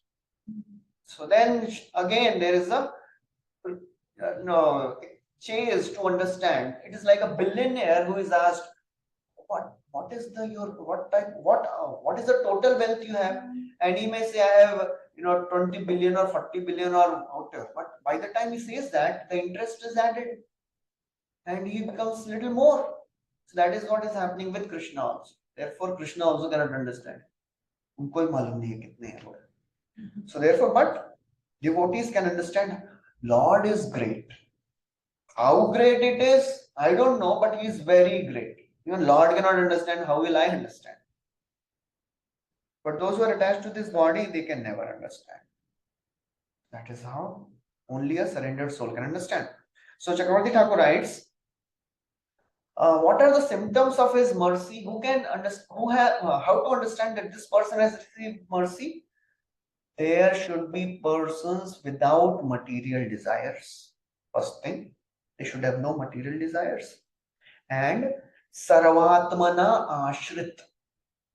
They have taken shelter of the Lord and they don't care about karma and jnana. They are indifferent to karma and jnana. That is bhakti, right? What is the definition of bhakti? Jnana karmadi. It is not shunyam. It is not jnana karmadi shunyam. It is jnana karmadi anavritam. Bhakti does not get covered by jnana and karma. Devotees also have knowledge. What are we doing? We are also getting knowledge about devotion. We are not developing keval jnana. We are developing Ishwar jnana, not even Atma jnana. There are three types of knowledge: Atma jnana, keval jnana, Ishwar jnana. So keval jnana, devotees are not at all interested. Atma jnana is a secondary thing which comes automatically when we start practicing understanding Ishwar jnana. That is how Bhagavad Gita, there are three sections: Karma, Bhakti and Jnana. So the 12th chapter, first verse is what? Arjuna asks the question. Evam satata yukta ye bhaktas tvam pariyupasate ye chapya aksharam avyaktam tesham ke yoga vittama. Who is greater, O my Lord? Those who are your impersonal followers or those who are your devotees? So Chakravarti Thakur says that actually Arjuna is asking that first 6 chapters you told about Atma Gyan. And second 6 chapters you told about Ishwar Gyan. So which is better? Which one should I follow? Should I first start developing Ishwar Atma Gyan or Ishwar Gyan? So what Krishna says? Ishwar Gyan. What is the next verse? Evam satata yuktaye bhaktas tvam pariyupasate echa paksharam tesham yoga vittama. And next verse. Anyways, in that he says that start developing Ishwar Gyan. The personal form of the Lord, knowledge of the personal aspect of the Lord is greater. So Sarvatmana Ashrita Pado. And Chakravarti Thakur writes, the principal function of his Shakti of mercy is to manifest pure bhakti. That pure bhakti is manifested in people by his devotees. If they attain that association, then they cross the Maya. Okay, so then somebody may ask, by what symptoms should Maya's affliction and freedom from that affliction be known? Kaise pata chalega this person is afflicted by Maya and this person is not afflicted? Watch their words. How do they speak? Mam aham. They only speak in terms, ye mera hai aur ye main hu aur this is my property. That means they are affected by Maya. So Brahmaji is saying, I cannot understand the Lord although I am Brahma.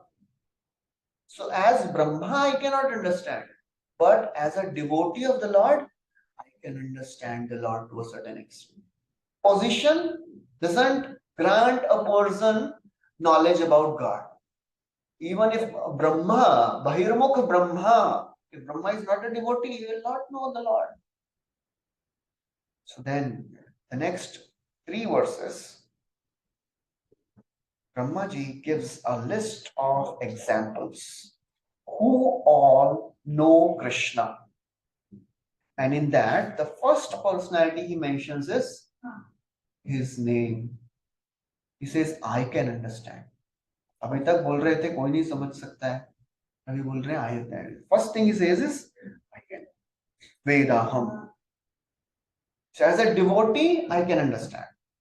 As a position of Brahma, position does not guarantee anyone that he will know Krishna. Vedaham anga paramasya hi yoga mayam. Vedaham paramasi yoganam Vashchalmanatha daitya varyaha.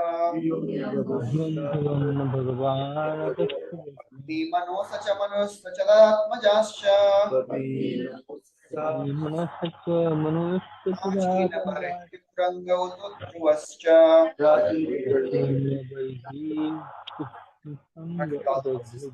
Translation.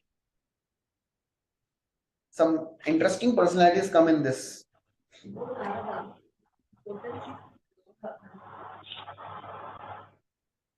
because we are all surrendered souls, we know how he acts through Yogamaya potency.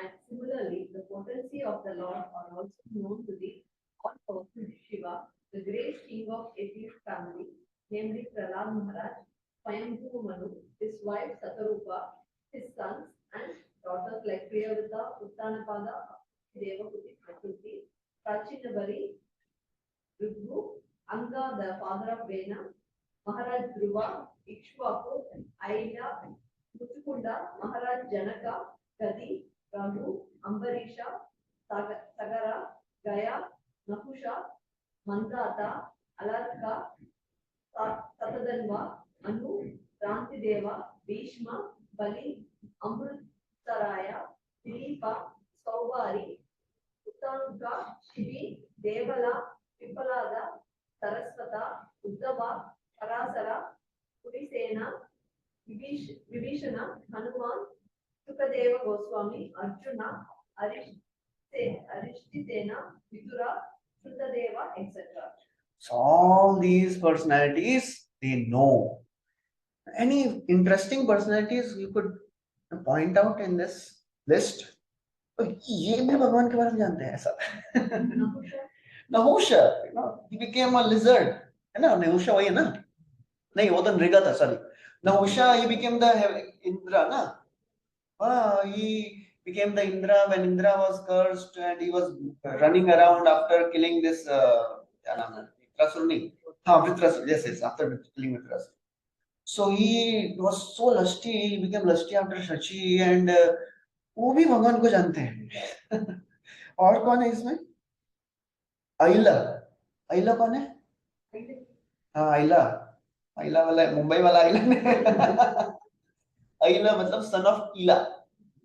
Who is he? Pururava.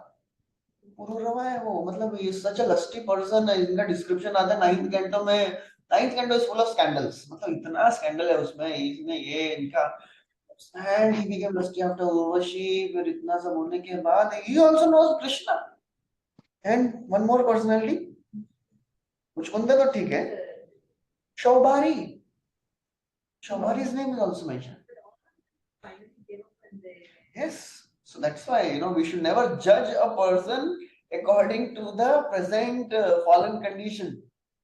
If some of our old friends, if they meet, ये क्या कर रहा है ये college में क्या क्या करता था मालूम है? So every saint has a past. Every sinner has a future. So therefore, all the Bhagavatam characters, we may hear Indra doing all nonsense things and we may think, इनको इतना नहीं समझ रहा है क्या? मुझे भी समझता है, Indra, how is he so lusty, foolish?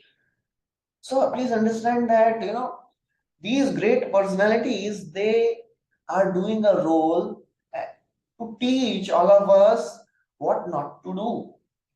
And Brahma is running after Vak. So we should never judge these great personalities.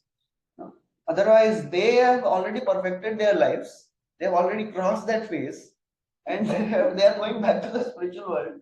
And by offending them, we will continue to stay here in this world. So we have to be really careful not to have an iota of doubt about ये भी pure devotee. He also knows Krishna. How come? हमने तो भागवत में इतना गाली सुना है इनके बारे में. No. Okay. So Prabhupada writes, and we know the story of the servant of Prabhupada, Purushottam. And there was one servant of Prabhupada, his name was Purushottam. And one of the Prabhupada disciples, he was sannyasi, and somehow he could not maintain his sannyas. So he, sent his sannyas danda back with a letter and told Prabhupada that, Prabhupada, I cannot continue my sannyas. Oh, please accept this back. And Prabhupada said, oh, no problem, you can continue practicing bhakti, continue serving whatever you can. So this servant of Prabhupada, he came to know this and he started telling everyone, there's this sannyasi fell down. As a result of this, this person, sannyasi, now he is agrasta, he felt so bad, he, could not associate with devotees, he left. And then because of this offense, this servant also left Purushottam. So therefore, we should never ever judge a personality and try to spread rumors. Although the fault may be right, he may have done some mistake. But that's a very, very deadly thing in the devotional community, devotee community. Should be very, very careful of Vaishnava, of rumors, vacho vegam. उसने क्या किया नहीं मालूम. And then मतलब वो अंदर से ऐसा वो खुजली होता है नहीं, ऐसा रहा नहीं जाता है, मूवीज में दिखाते हैं ना, पेट में दर्द लगता नहीं बताएंगे. So we have to be really careful not to speak if it is not our job. We should never ever talk anything about devotees, even if it is right. गलती भी किए हैं, सही बता रहे हैं, मैं तो I am just telling the fact. What is the problem? If it is not your business, you should never ever speak about it. Otherwise, that devotee will advance after some time, because Krishna says, na, apiche suduracharo bhajate mamananya bhag sadhu shipram bhavati dharma. But because of the offense, we will fall down to the lower levels. What if we speak with some thought process? The thoughts we cannot avoid, na. But that is the advantage of Kali Yuga, na. Parikshit Maharaj bolte हैं ना, है ना, what is that? Verse मालूम है? Parikshit didn't kill Kali. Why? Kali has one good fortune, good thing. Nanudveshti kalim samrat saranga iva sarabhuk kushlanyashu siddhyanti netarani kritaniyat. There is one good quality. Parikshit is seeker of essence. Sarabhuk, saranga iva, like honeybee. Kushalanyashu siddhyanti. If you think something good, you will get the result. Netarani kritaniyat. Bad things have to be performed to get the reaction. मतलब अगर bad thing सोचने से होता तो हमारा तो मतलब there is no scope, no chance that we would perfect our lives. Every second some bad thought may come. हाँ मतलब if we think of same thing repeatedly, thoughts will come, but when we start contemplating, वो ध्यान तो जब होता है ना, then the whole cycle starts. The thoughts will come for sure. Yamunacharya says, when the thought of association with women comes, thoughts will come. But what we do after that thought comes, that's the difference between a pure devotee and a sadhaka. Pure devotee spits at that thought. A sadhaka may start contemplating on the thought of sense gratification. So the difference is in response. Thoughts will come, but the response changes. Prabhupada writes, all the great devotees of the Lord who flourished in the past or present, and all the devotees of the Lord who will come in future are aware of the different potencies. So in this list, Bhishma is also mentioned. Bhishma came just now. So therefore, you have to understand these personalities are eternal personalities.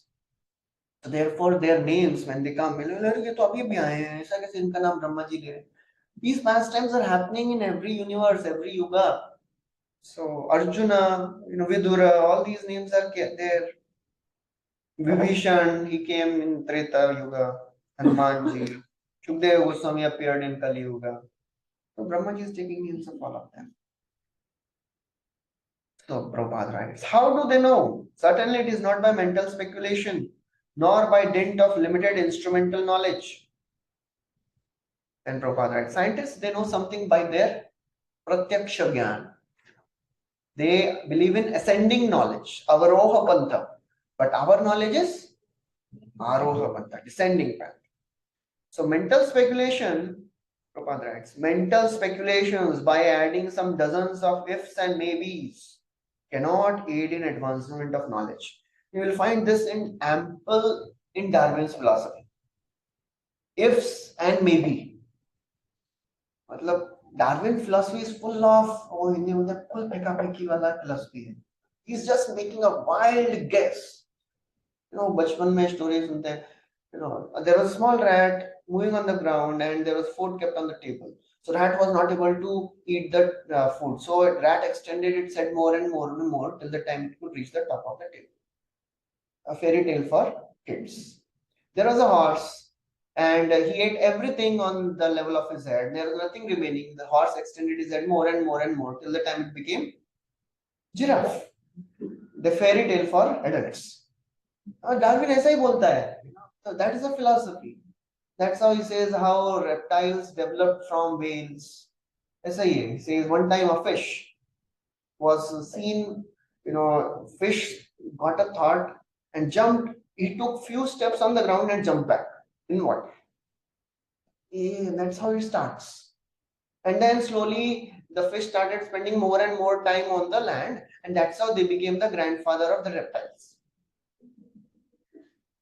So if and but says Mr. Prabhupada writes that is not science. We don't get our knowledge by this mental speculation.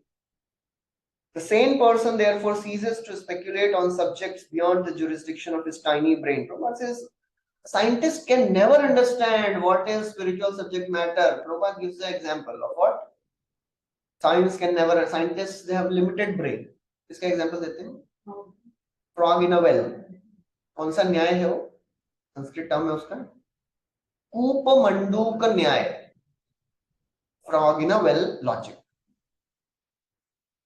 So Lord is knowable only by a surrendered soul. Here in Brahmaji, the greatest of all material living beings acknowledges this truth. Therefore, the fruitless spoiling of energy by pursuing the path of experimental knowledge must be given up. Okay. Next is also a very, very important verse. So after speaking the list of personalities, so one may say that Narad Muni may say, "Arey, these are all big personalities. They are either Kshatriyas or great Brahmanas. It seems lower people can never understand Krishna. You have not mentioned any lower caste person. ये list में सब बड़े ही हैं, all Brahmana, Kshatriyas, big kings. What about lower people? Is it that only high caste people can understand the Lord?" So he says no. Te vai vidanti atitaranti cha deva maya. Sri Shudra Muna Shabara Api Papa Jiva.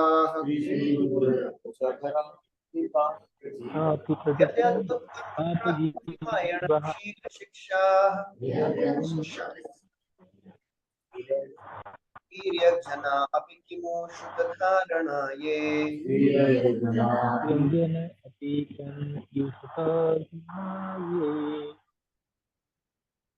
Surrendered souls, even from groups leading sinful lives, such as women, the laborer class, the mountaineers, and the Siberians, or even the birds and bees, can also know about the science of Godhead and become liberated from the clutches of the illusory energy by surrendering unto the pure devotees of the Lord and by following in their footsteps in devotional service.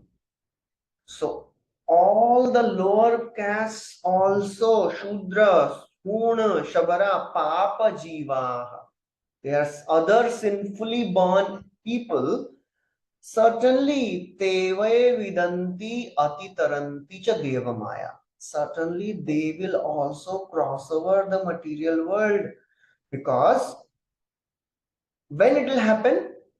Only when they learn. Siksha. when they learn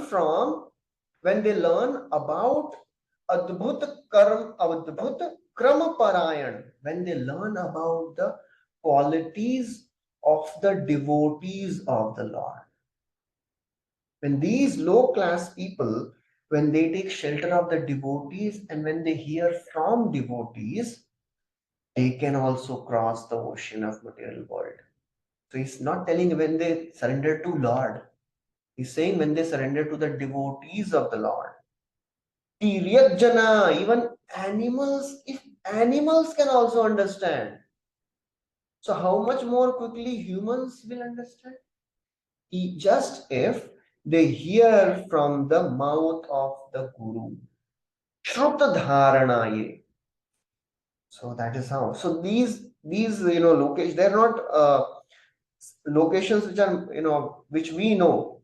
Huna, Shabara, and वो दूसरा भी एक वर्ष था ना, किराट हुणा अंध्र, वो आंध्रा वाला ये नहीं है, किराट हुणा अंध्र पुलिंद पुलकशा अबीर Shumbha Yamuna कसादया. So this is not a particular location. So these are, because Prabhupada describes in one purport that Papa Jiva means those people who are born of pratiloma marriages. Pratiloma means not compatible marriages. So they are many times not having a proper mentality. What is Anulom marriage and Pratilom? Anulom मतलब वो प्राणायाम वाला नहीं है. Anulom Vilom वाला नहीं. Anulom मतलब Anulom is a good marriage. Anulom means man of a higher caste and lady of a lower. Brahmana husband and a Kshatriya wife. That is the Anulom marriage. Ideal is Brahmana husband, Brahmana wife. But Brahmana husband, Kshatriya wife भी चलेगा. But Brahmana wife and Kshatriya husband वो नहीं चलेगा. So that is how. So all these lower births, they are not disqualifications to practice Krishna consciousness. There is only one qualification to practice bhakti. Nri matrasya adhikarita. Nectar of Devotion, Rupa Goswami says. Nri matrasya. What is the qualification? Human body. That is the qualification. Only one should have a human body, that's all. But Mahaprabhu is so merciful, even animals he has delivered. A dog also was delivered. So Mahaprabhu goes beyond all the Vedic injunctions. Krishna says in Bhagavad Gita, one should not disturb the faith of lower people. Na buddhi vedam janayed ajnanam karma sanginam. And Mahaprabhu tells every Nityanand Prabhu and others to go and preach, and Nityanand will ye jagah mein badai ko devotee banate chalo. So if they become devotee, then the world will know how my Lord is great. That's how Mahaprabhu is.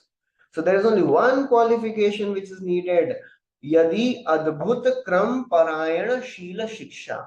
If they are ready to put themselves under the shelter of devotee and learn from him. That is the only qualification. Someone may say, I am so fallen. I have so many anarthas. It is difficult for me to learn. Then he says, Are Tiriyak Janapi. Animals can also learn. You are better than animals, right? So please learn. So if a dog can also be taught, Vishwanath Chakravarti Thakur says, if a dog can also be taught to do good things, what to speak of human beings? Anybody can practice Krishna consciousness. So this all begins by a devotee extending himself and giving a sukriti to other person. That is the role of devotee. So if people are not coming to us, to devotees should go and give sukriti to others. That is Agyata Sukriti. And that's how Agyata Sukriti leads to Shraddha. That is the Narad Muni story. What is the first thing? There are 14 steps, no? What is the first thing? In the 14 steps of evolution of Bhakti. First is Shraddha to is no mein hai na. Vishnu Chakravarti Thakur gives 14 steps. First is Mahat Kripa. Uske baad Mahat Seva. Then Satam Kripa. Then Mahat Seva. Then Shraddha. Then Bhajana Kriya. then sadhu sangha, then everything else follows. So it all begins with Mahat Kripa. So it all starts with mercy which a devotee shows. Shraddha leads to sadhu sangha. It all begins with Mahat Kripa, then Shraddha, then sadhu. In the beginning, devotee gives Shraddha. Devotee gives his association, and when that person develops Shraddha, he seeks association. So that's how it is. So Prabhupada writes, in Bhagavad Gita, Lord asked Arjuna to surrender, and therefore persons unwilling to do so question where God is and to whom they should surrender. The answer to this question is given herein very properly.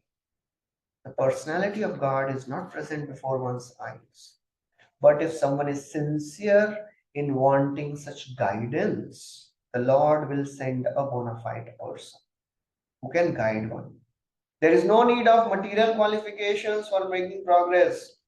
No material qualifications. How rich, how scholarly, how austere is not required. मन्ये धनाभिजन रूप तपा श्रुतौ च तेजो प्रभाव बल पौरुष बुद्धि योगः नाराधनाय हि भवन्ति परस्य पुंसो भक्त्या तुतोष भगवान गजयूथ पाए. Prahlad is telling us. धन, अभिजन, रूप, तप, श्रुत, ओज, तेज, प्रभाव, बल, पौरुष, बुद्धि, योग. 12 बोल रहे हैं. 12, all these 12 qualifications are not required to practice bhakti. Only devotion, only sincere desire, humble sincere devotion, that's all. All the material qualifications are not required. There is only one qualification: surrender. Prabhupada writes, surrendering oneself is in one's own hand. If one likes, he can surrender immediately without delay, and that begins his spiritual life. And how to begin surrender? How surrender begins? What are the 6 limbs of surrender?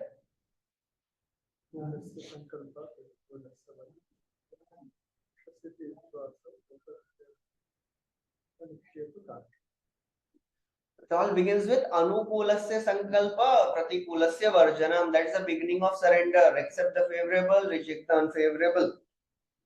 So that is how we have to begin surrender. To completely surrender is a far off thing, but at least begin the process of surrender by doing what is favorable and rejecting what is not favorable.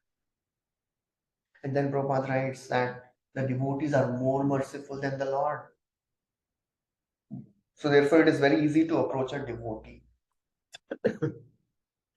Okay. So then after this, Brahmaji says that, well, I have described all types of avatars. So let me describe Brahman and Paramatma also, so that it will complete everything. भगवान के बारे में तो बता दिया आपको, परमात्मा और ब्रह्मन भी थोड़ा बता देते हैं. So now he is describing in 47th verse Brahman and Paramatma. 47, 48, 49. So Paramatma Tattva is described in 47th verse. And what are the various characteristics of Paramatma? Sashvat prashantam abhayam pratibodha matram Shuddham samam sadasatah paramatma tattvam Shabdo na yatra purukarakavan kriyartho Maya paritya vimuke cha vilajjamana Tadvai padam bhagavata paramasya pumso Brahmeti yad vidurajasra sukham vishokam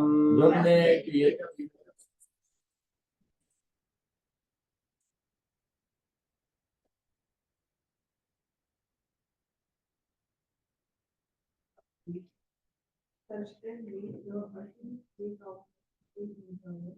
The first one feels whatever. Ego is generally void of all disturbances and feelings.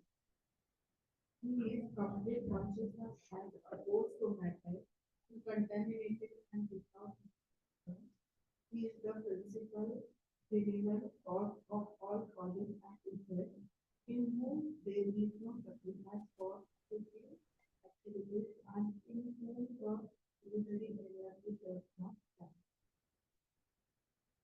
So now the Paramatma Tattva and the Brahman Tattva is described in 47th verse. Paramatma is Prashantam. So this feature is very peaceful because he is neutral. Because he is neutral. If somebody is neutral, then he is peaceful. He has nothing to do with any gains and loss. So he is neutral. Samoham sarva bhuteshu namidvesha asti na priyaha. So if India and Pakistan is playing cricket match, Australians are at peace. उनको कुछ पड़ी नहीं है, हारे या जीते. But if India and Pakistan is playing, then there is lots of turmoil in Indians and Pakistanis. They are concerned कि भाई हमारा team खेल रहा है. So that's why if we have something to do, if we want some result, then we will be disturbed. If we have nothing to do, then we will be peaceful. So Bhagwan Tattva is not Prashantam. Paramatma Tattva is Prashantam. So Bhagwan Tattva is very, very anxious. Because he is Swanam Paksha Poshanam. Arjuna, it comes in Mahabharata. Arjuna takes a vow, I'll kill Jayadratha or I'll enter fire. And he goes and sleeps peacefully. And Krishna is disturbed. And he's thinking, कुछ भी व्रत लेते रहते हैं, पूछना तो चाहिए ना पहले क्या, what type of vow I should take. And he's sleeping peacefully, and I have to now think how to kill this Jayadratha. So therefore, Bhagwan Tattva is not Prashantam. He is really anxious. He is working harder. He is in stress. भाई इसको कैसे भी लेके आए वापस. Paramatma is Prashantam. Trishna and Anumanta. It has nothing to do with any activity of a person. But when a person becomes a devotee, then he is not Prashantam. He is active guide. So he is actively guiding a living entity from inside. Acharya Chaitya Vapusha Swagatim Vyanakti. He is directing from inside as Paramatma and from outside as Guru. That is Prashantam. Shashwat Prashantam Abhayam. He is fearless. Pratibodha Matram, and it bestows all knowledge. Shuddham, it is pure. Samam, Sad Asataha, equal to all.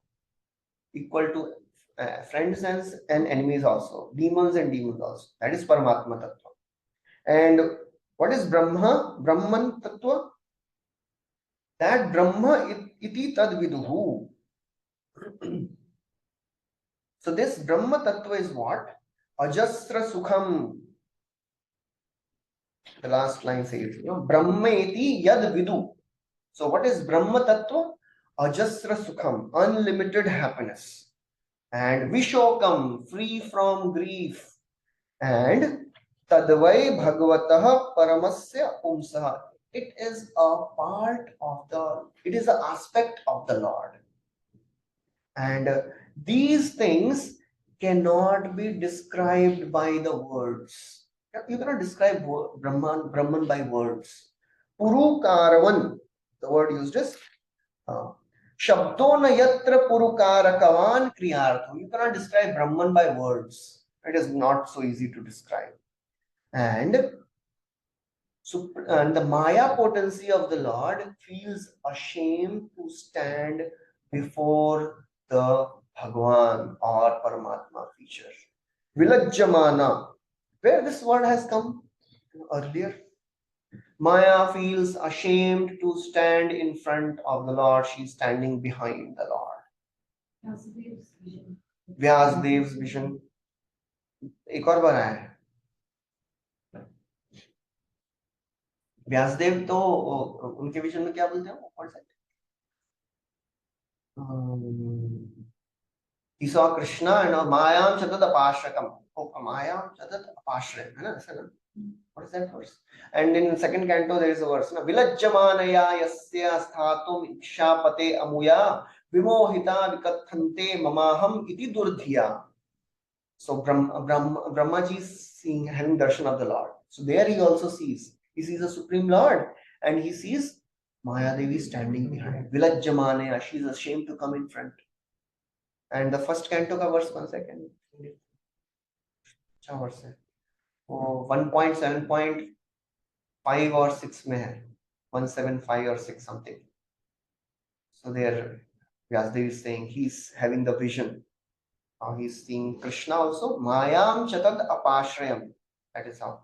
Bhakti yogena manasi samyak pranihite male apashyat purusham purnam mayam chatad apashrayam. So that's how. So two places it is described. Mayam chatad. Maya is standing behind because she is ashamed. Why she is ashamed? Why she is feeling ashamed? Why she is not standing before the Lord? She is working against the Lord. She have to, for the devotees, she have to go divert. That's And not just devotees, everyone, all living entities. She is working to take living entities away from the Lord, and for that she is ashamed. What type of service I am doing? I am taking people away from the Lord. But that's the greatest service she is doing. If she is not there to do the service, then it will be very difficult to find out who is a devotee, who is not a devotee. You know, यात्रा में लेके जाते हैं तो criteria रखते हैं ना हम लोग, ये 16 माला वाले जाएंगे, अभी एक जो एक माला कर रहा है और 16 माला वाला दोनों को साथ में लेके जाएंगे तो या तो 16 माला डिवोटी फ्रस्ट्रेट हो जाएगा या तो पहला एक माला वाला भाग जाएगा नहीं आऊंगा. So that's the greatest service. Yes, in one sense, Prabhuji, Maya is how taking away from Krishna, because if she doesn't give a pain, then we will never come out of our complacency and take shelter of Krishna. In one sense, she is giving the pain, and although the service is covering our consciousness, but that is required for Jiva, otherwise Jiva may not able to fulfill his desires. Yes, that's the greatest service which she is doing, that's what we are discussing. It's a service. If she doesn't do the service, and if she sends everyone to the spiritual world in the self same body with all our desires and conditionings, day 2 will say हम लोग को नीचे जाना है मुझे. I don't want to stay here. I am happy in the material world. यहाँ पे तो सब प्योर डिवोटी, किसी को खाने की पड़ी नहीं है, मुझे भूख लग रही है. Today Maharaj was giving class, Radhanath Maharaj was giving class in temple. So class started 9:30. So 10:30, 11:30, and सब लोग बोल रहे हैं क्या? And Maharaj knows. Maharaj says, I am going tomorrow, so I'll take the liberty of extending the class. And Maharaj बोलते हैं, shall I continue? And सब बोलते हैं, हरी बोल.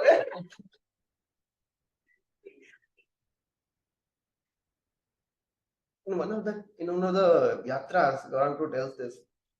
Maharaj was in Vrindavan and he was giving a class. So after lunch time पे counter setup हो जाता है ना, प्रसाद counter is set up.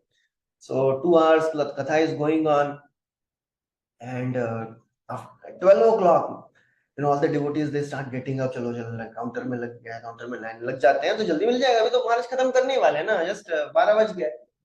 So at 12:30, Maharaj says, shall I continue? Everybody says, Hari bol. And ये जो line में खड़े हैं बोले, Hari bol. Line में क्यों खड़े हैं आप लोग?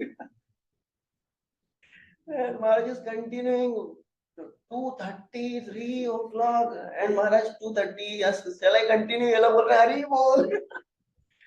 So if you are not in that mood, अभी वो एक माला वाले को लेके जाएंगे यात्रा में, वो बोलेंगे मैं जा रहा हूँ, वो मैं बाकी बिहारी में खा के आता हूँ. That's the service which Maya Devi is doing by not sending everyone directly. She is thoroughly testing.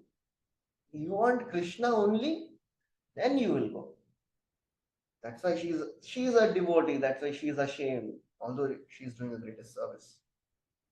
So Prabhupada writes in the purport, the supreme enjoyer is the supreme Brahman or Samam Bonam because of his being the supreme cause of everything. The conception of impersonal Brahman is the first step. That's how the second canto started. What is the first chapter name? Second canto. First chapter का नाम क्या है? First step in God. Exactly. Yeah. First step in God realization. That is describing Brahman feature. First step. Second chapter describes Paramatma feature. Third chapter is pure devotional self. That's Bhagwan feature. So that is how it begins from understanding of Brahman. And then Prabhupada writes some details of the Brahman. We'll not go into that. Second paragraph describes Pratibodha matram is just the opposite conception of material existence. In matter, there are material miseries, and thus, in the first realization of Brahman, there is negation of such material inabilities. So, Brahman means no pains, no miseries. Neti, neti, neti. Yeah. So that's how you become a person becomes free from the material problems. Adhyatmik, adhidevik, adhibhautik kleshas are not there in the Brahman. There is complete peace. It is all Shanti. That's all. That is Brahman feature. Supreme Lord is super soul of everything, and therefore a supreme conception. In the supreme conception, affection is realized. The conception of affection is due to the relationship of soul to soul. A father is affectionate to his son because there is some relationship. But that sort of affection in material world is full of inabilities, full of problems. When you establish relationship in this world, that means any relationship in this world means problems will be there. That's why Jnanis, they become so frustrated with the relationships of the world. They say, we don't want any relationship. We don't want relationship with God also. Because relation means problem. हमको problem चाहिए ही नहीं life में. We want to enter into Brahman. कितनी शांति है. No problem, no relationships. But the innate nature of a jiva is to reciprocate with someone. Shanti, shanti, shanti. कब तक शांति रहेगा? The shanti will eat us up. थोड़ा अशांति में चाहिए जीवन में ना. Variety is spice of life. सब शांति से चलेगा तो मजा नहीं आता है. So there must be some change. Even if you like the मतलब जो भी आपका बेस्ट डिश है, आपको रोज वही खिलाएंगे तो क्या है, रोज वही खिला रहे हैं, पूरा मजा ही खराब हो गया उसका. सो कभी थोड़ा थोड़ा लो क्वालिटी वाला भी खिलाओ तब तो मजा आएगा ना. अच्छा, so that's how some relationship, some तीखा मीठा सब स्पाइस चाहिए ना. All types of flavor should be there. So therefore in spiritual world all the rasas are there. 5 primary rasas and 7 secondary rasas, all are there. So 5 primary, they are sthai bhav, and all the 7 secondary, they are they are secondary rasas. So they come and go. But 5, just like on a stage, there are 5 actors who are always there, and in between some supporting actors, they come and do some role and go back. So Sakhya, Santa, Dasya, Sakhya, Vatsalya, Madhurya, they are prime actors. They are always there in Vrindavan. And all the other bhavas, Hasya, Virya, Raudra, ये सब विभत्स, ये सब आते हैं बीच में, अपना role करके जाते हैं to increase the flavor. So therefore in Brahman there is no such rasa. Therefore aruhya krichrena param padam tata patantiyada. They fall down because there is no relationship. So Prabhupada writes, there is an unlimited flow of everlasting happiness without the fear of its being broken, as we have experienced here in the material world. Relationship with the Lord is never broken, and there is no grief and no fear. Such happiness is inexplicable by words, and there can be no attempt to generate such happiness by fruitive activities. So this happiness is Chinmaya Rasa. The quality of Jada Rasa is what? And what he describes? Material Rasa and spiritual Rasa. Jada Rasa का 2 qualities है. चप्पल नहीं, चप्पल पड़ता है लेकिन चप्पल सुख. चप्पल means flickering and bhog tyag, sense gratification and then detachment. But the spiritual rasa is, it is chinmay, it is permanent, it is everlasting. So that is the happiness. Sandranand Visheshatma. That is unbroken happiness, which can be exchanged only with Supreme Lord. So then Prabhupada writes about that, something little bit on that. Then Prabhupada writes about Sat Asatah Param. All the senses, both of the Lord and the devotees, are without material contamination. They are so because they are beyond the material cause and effects. Sat asatah param. So that senses, just like Brahmaji says, na, my words, they never go wrong. My mind never goes to wrong path. My senses, they never go towards sense gratification. हो गया क्या chapter? Verse था ना? याद किया है? Anybody knows the verse? Because I have caught hold of the lotus feet of the Lord with great zeal. याद आ गया? हाँ, बोलिए. याद नहीं हुआ है? न भारती में अंगमृषोपलक्ष्यते न वै क्वचिन्मे मनसो मृषागति न मे ऋषिकाणि पतन्त्य सत्पथे यन्मय हृदौत्कण्ठ्यवता धृतो Hari. That is a purified senses, purified mind. Never goes towards sense gratification. Never goes towards wrong things.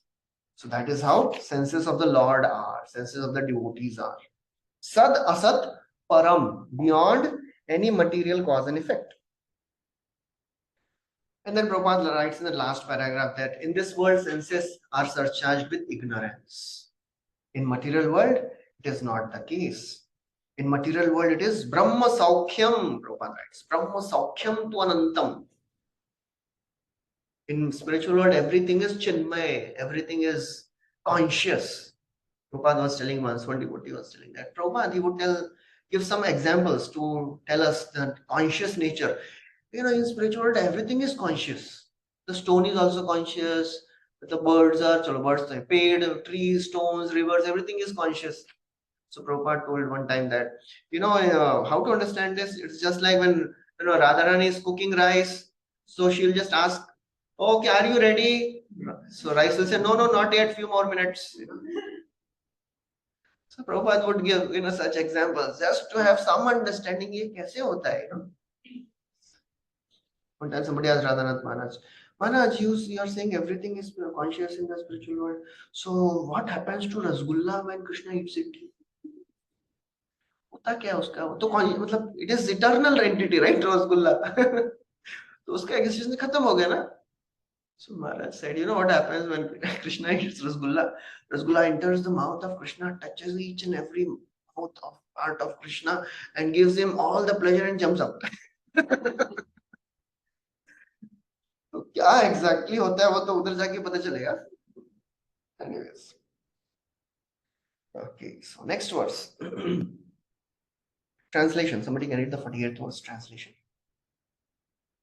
In such a transcendental state, there is no need of artificial control of the mind, mental speculation or meditation as performed by the Jnanis and Yogis. One gives of such processes as the heavenly king Indra forgoes the trouble to dig for it. So in this verse, Prabhupada and Vishnu Chakravarti Thakur, they give little different translations. So Prabhupada is translating in a way that devotee is not concerned about the process of Gyan and Yoga. So that's how Prabhupada is translating this verse. So he says, in such a transcendental state, there is no need of artificial control. Sadrak niyamya. Artificial mental control is not required. For a devotee, he does not have to artificially endeavor. For him, mind control and sense control happens automatically. He doesn't need to do any extra endeavor. One gives up such processes just as the heavenly king forgoes the trouble to dig a well. उसको क्या जरूरत है? Indra doesn't need to go and dig a well. चलो पानी निकालना है. Similarly, a devotee does not have to do all this mind control and Ashtanga yoga. These are lower things. Just like for Indra, digging a well is a very inferior act. For a devotee, if he thinks, well, मैं भी थोड़ा Ashtanga yoga कर लेता हूँ. Anyways, होगा भी नहीं. But doesn't require also. Because he is already practicing such high level of, practice of bhakti. So devotees like Indra, they don't engage in inferior acts of Gyan and Yoga. They are very inferior in terms of Bhakti. Bhakti is a supreme. In fact, Bhakti, it is, every time it is described like that. Bhakti is an active ingredient.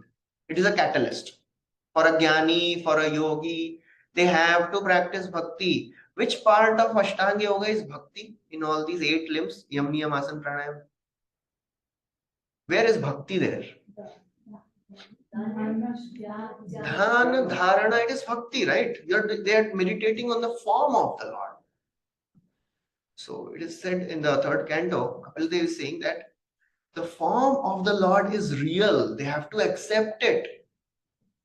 So they can't reject the form of the Lord. The form of the Lord is real and they have to accept it. So it is Bhakti. Jnanis also, they have to do the same process of depending on the form of the Lord, depending on the Bhakti.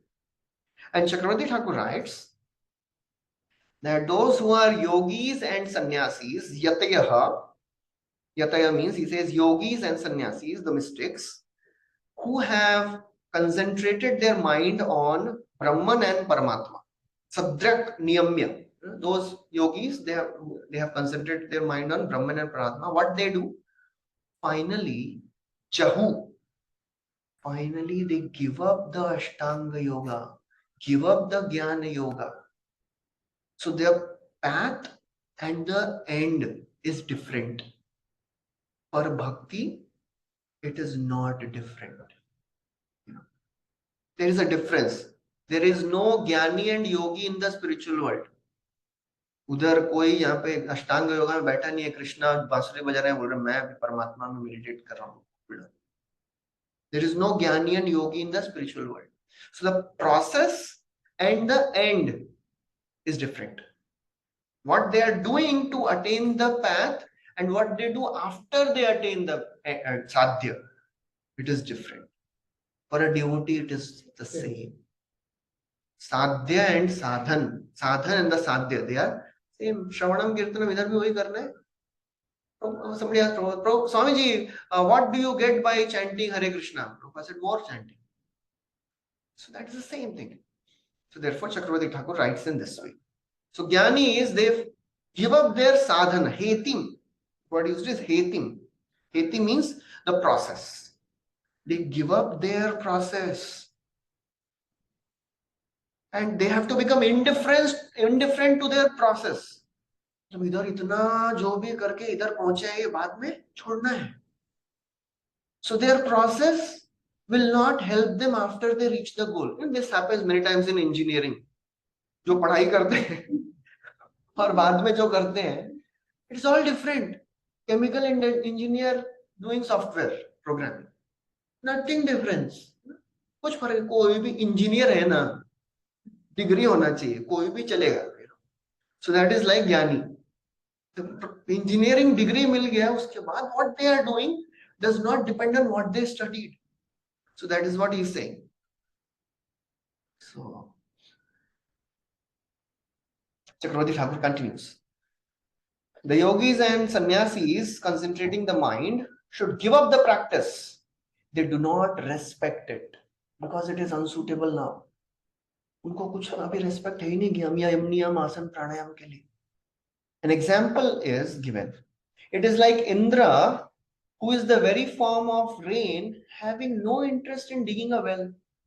Indra, I am the personification of rain. Why I dig a well? But the devotees of the Lord, and this is a very important thing, devotees of the Lord, however, respect their sadhan twice as much when they attain prema. For a devotee, sadhan is everything. Because that is what they do after reaching the higher stage. So, devotee, they get everything. Whatever other processes are there, devotee gets everything. So therefore, according to Chakravarti Thakur, Ashtanga Yogi and Jnani, they are compared to Indra, because Indra gives up the process to achieve Brahman. So that is the understanding. So Prabhupada writes in a different way, a poor man in the want of water digs a well and takes the trouble of digging. Similarly, those who are poor in transcendental realization speculate on the mind or meditate by controlling the senses. But they do not know that such control of senses and achievement of perfection is simultaneously made possible As soon as one engages in devotional service, Vasudeve Bhagavati Bhakti Yoga Prayojita Janayati Ashu Vairagyam Jnanam Chaya. So it happens automatically. A devotee does not have to do any extra. That is how it is. Okay. Next verse. Sashreyasamapi vibhur bhagavan yatosya सश्रेयसामपि विभु भगवान् यतस्य bhava subhava bhitasya sata prasiddhihi भावस्वभावाभितस्य ततः dehe प्रसिद्धिः sudhatu vikame anuvishiryamane देहे सुविधात् व्योमेव तत्र पुरुषो न विशीर्यते जहा. व्योमेव तत्र पुरुषो न नश्यत्यजः. The personality of Godhead is the supreme master of everything. This is because the results of whatever actions are performed by the living being in either the material or spiritual existence are avoided by the Lord. As such, he is the ultimate benefactor. Every individual living entity is unborn, and therefore, even after the annihilation of the material elementary body, the living entity exists just like the air within the body. Okay. So someone may say that if he wants Bhagwan, then he has to practice bhakti, right? But if his prayojan is not prema and he wants to merge in Brahman, then should he do Ashtanga Yoga? भक्ति चाहिए तो चलो भगवान चाहिए तो भक्ति करेंगे, लेकिन अष्टांग योगा ब्रह्मन में जाना है तो अष्टांग योगा करना है ना, तो भक्ति क्यों करना है? Without bhakti, yeah. So next verse says, whatever you want to do, you have to do bhakti, because bhakti is the active ingredient. All the spiritual practitioners, they have to practice bhakti as a part. They may not practice bhakti completely, but bhakti has to be there, and without bhakti, it will not give the result. That is what will come in the Chatushloki Bhagavatam. If bhakti is not there, they will not get the result. That is not the same case with bhakti. भक्ति में ज्ञान और कर्म नहीं करेंगे तो चलेगा, कुछ प्रॉब्लम नहीं है, लेकिन बाकी ज्ञान और योग में भक्ति नहीं करेंगे तो नहीं मिलेगा result. So that is how it is. So therefore in this verse it says, Bhagavan is the ultimate benefactor, and for achieving any of the spiritual paths perfection, you have to practice bhakti. Bhakti. Okay, so now we'll go a little faster. We'll complete this chapter. A few more verses are remaining. So now after this, the teachings of Brahmaji is over. He tells that everything should be done with responsibility. You know, after speaking everything, he says, "आपको मैंने इतना सब कुछ सुनाया ना, now you have a responsibility. इतना आपका भक्ति योग क्लास चल रहा है. Now you have a responsibility. What responsibility you have? Share." So that's what he tells in the last section. So 50th verse, he says, Soyam te bhitastata Soyam te bhitastata Soyam Vishwabhavanaha Bhagavan Vishwabhavanaha Asena Harirnanya Bhagavan Vishwabhavanaha Anyasma Tamoshena Sadasataya. Harinanta Anyasin Sadasatsadat. My dear son, I have now explained in brief the supreme My dear personality son, of Godhead, who is creator of the I have explained. manifested worlds. Without him, Hari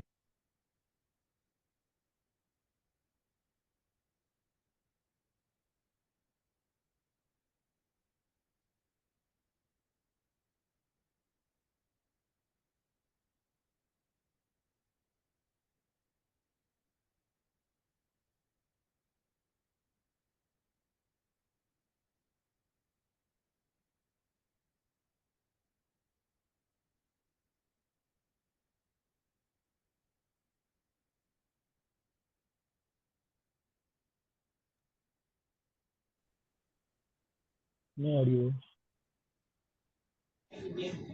Prabhu, you are mute. Mute. No audio.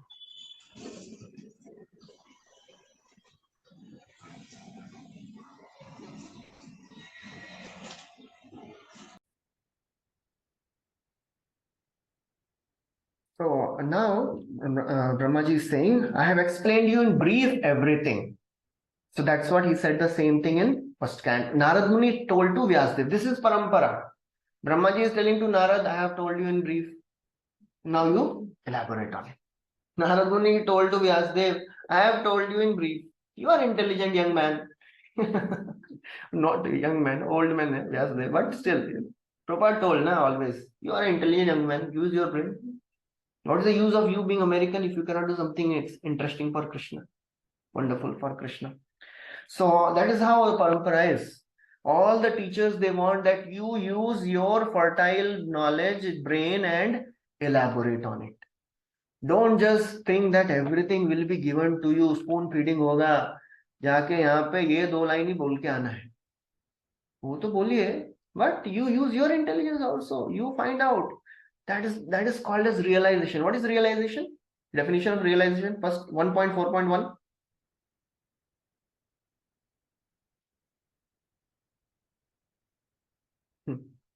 अरे realisation का definition है ना उसमें.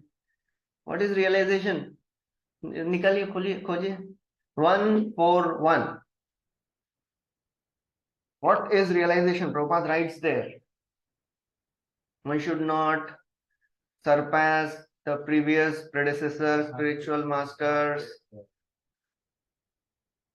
One should learn to present the knowledge according to time, place, and circumstance, not having the audacity to surpass the previous predecessor acharyas. ऐसा कुछ तो है. I'm just paraphrasing.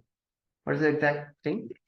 Personal realization does not mean that one should not, out of vanity, attempt to show one's own learning by trying to surpass previous acharya. He must have full confidence in the previous acharya, and at the same time, he must realize the subject so nicely that he can present the matter for a particular circumstance in a suitable manner. The original purpose of the text must be maintained. Okay, so that is realization. One should be expert. When Prabhupada went to America and he had to tell the hippies that what is Vaikuntha, what is spiritual world, what did he say? क्या बोले अभी hippies को बताना है, they are drug addicts. They don't know anything about the spiritual world. क्या material world का क्या मालूम नहीं है उनको. So Prabhupada said, spiritual world is an ocean of LSD. तब अच्छा है, तब जाएंगे हम. So that is how a devotee is expert to present.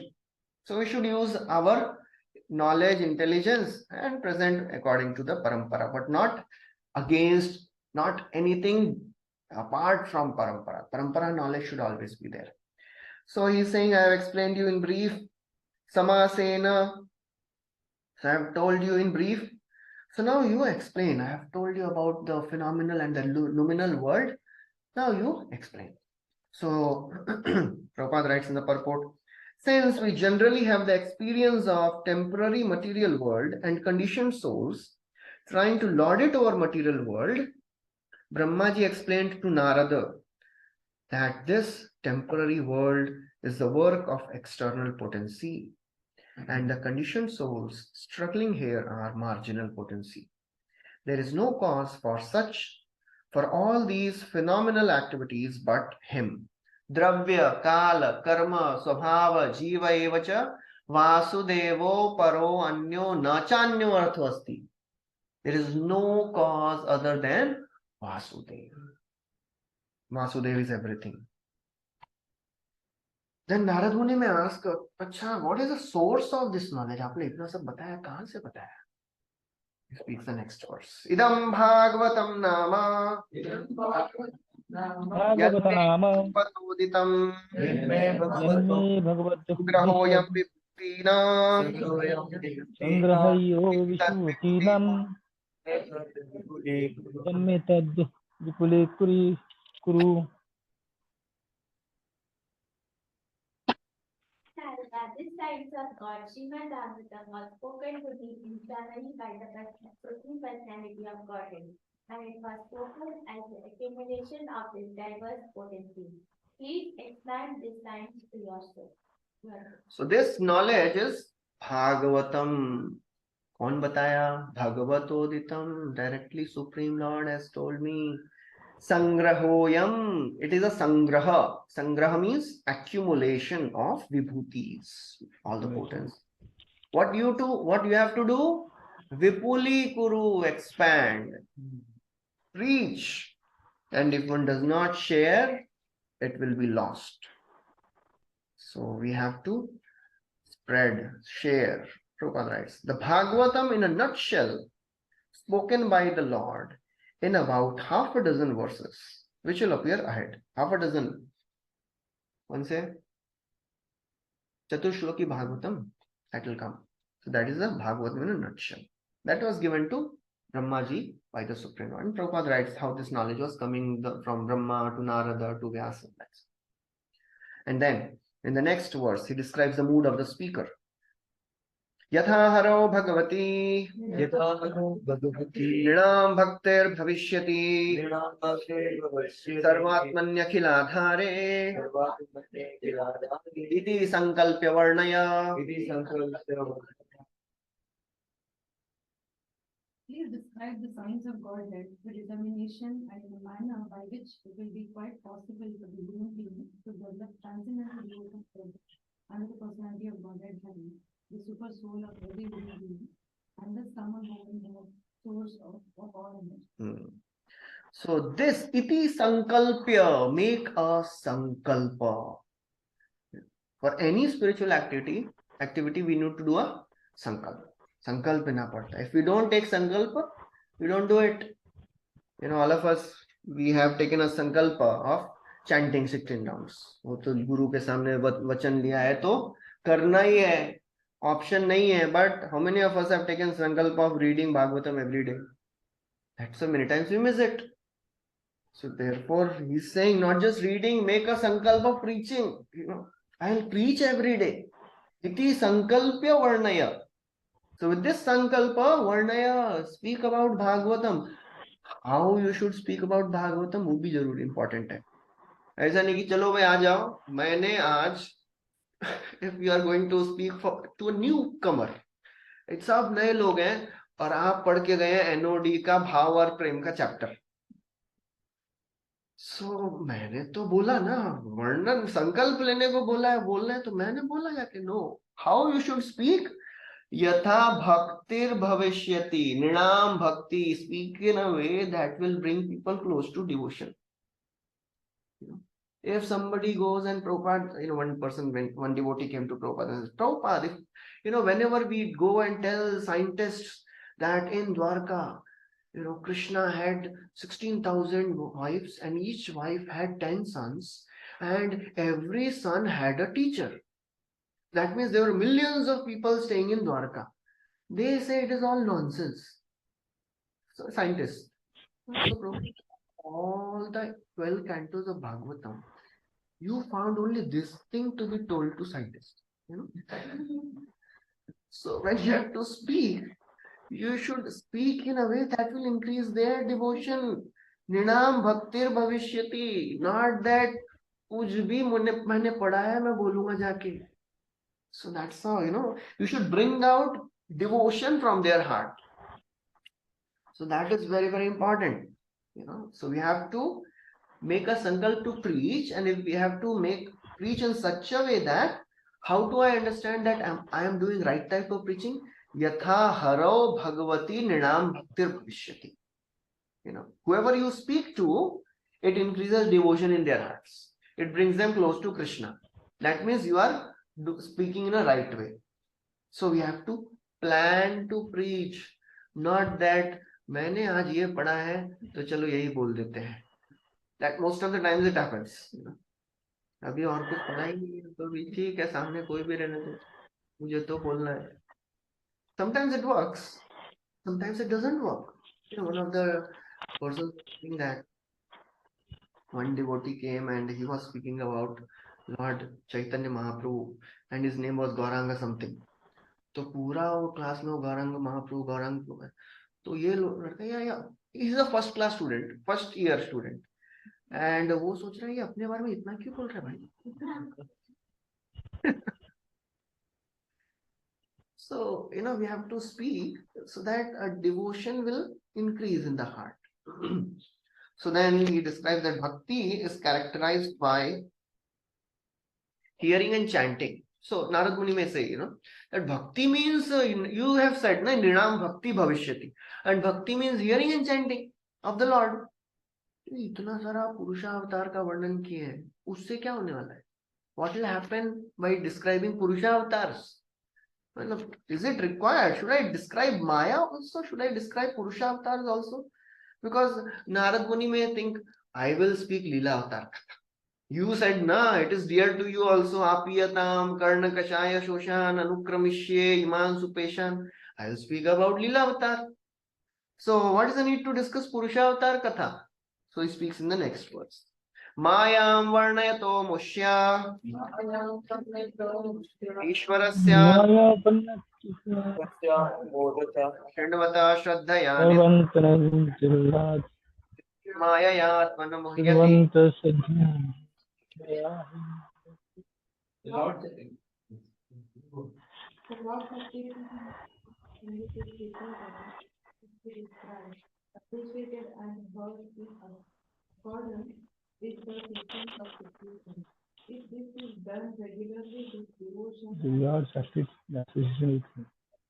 Different dimensions should be described. Okay, so he's saying, if the living entity hears about Maya, Mayam Varnayato Amushya, if somebody hears about this Maya potency of the Lord, Ishwarasya Anumoditaha, in remember to Krishna, with faith, Shrindvata Shraddhaya Nityam, if one hears regularly with faith, what will happen? He will not be bewildered by Maya. Because he will understand how great the Lord is. The Lord is creating such a creation. He will never be bewildered by Maya. He'll take shelter of Maya. Supreme Lord is he'll take shelter of the Lord. That Supreme Lord is so powerful. He creates the entire universe. So if I take shelter of him, he'll deliver me also. In fact, in 5th Canto, 26th chapter, last verse, 38th verse, Shukdev Goswami says that if one reads the description of the external form of the Lord with great faith, or if one hears about it, or explains it to others with and develops faith, bhakti and intelligence, he will understand the topic of the Supreme Lord, which is like an Upanishad, difficult to understand. That means he's saying, if somebody understands the Purushavatar Katha, he can little bit understand the Leela Avatar Katha, which is more difficult than Purushavatar Katha to understand. You may say, difficult क्या? What is the difficulty in hearing 10th canto? ये तो आसान है ना, सुनना ही तो है खाली. Why Shukdev Goswami is saying it is difficult? They are difficult to understand, he's saying. It is difficult to understand. So why it is difficult to understand? Because by hearing Purusha Avatar Katha, one can easily understand the greatness of the Lord. Nobody can imitate Purusha Avatars. मैं भी एक universe प्रकट करता हूँ. Nobody can do that, By sleeping, I'll also sleep and, only sweat will come out. उसके बाद कुछ नहीं होगा. And when he sleeps, when Krishna breathes out, universes come out. When we sleep, only slowing happens. No creative activity, only destruction. Others destructing, others sleep, So nobody can imitate Purusha avatars. So therefore it is easy to understand a Purusha avatar. He is Vishnu, Supreme Lord. But Leela avatar, it is easy. Oh, Krishna performed Ras Leela. We will also perform Ras Leela. Krishna stole butter. I will also do something like that. So therefore it is very, very difficult to understand. So therefore, the more we understand the Leela Purusha avatar, to that extent we will understand the Leela avatar. Prabhupada writes, for a pure devotee, there is no difference between Leela avatar and Purusha avatars. Rather, the descriptions of Purusha avatars are meant for people who are in the clutches of Maya. For a struggling sadhaka, Leela Avatar is far off thing. First, we should hear Purusha Avatar Katha.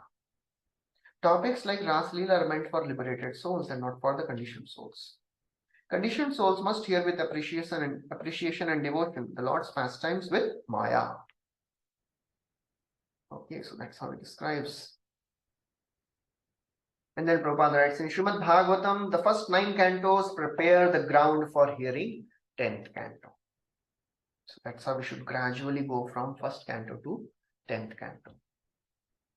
So that's how we end this chapter. We'll stop here. Thank you very much. Hare Krishna, Srila Prabhupada ki jai, Mantra Srimad Bhagavatam ki jai.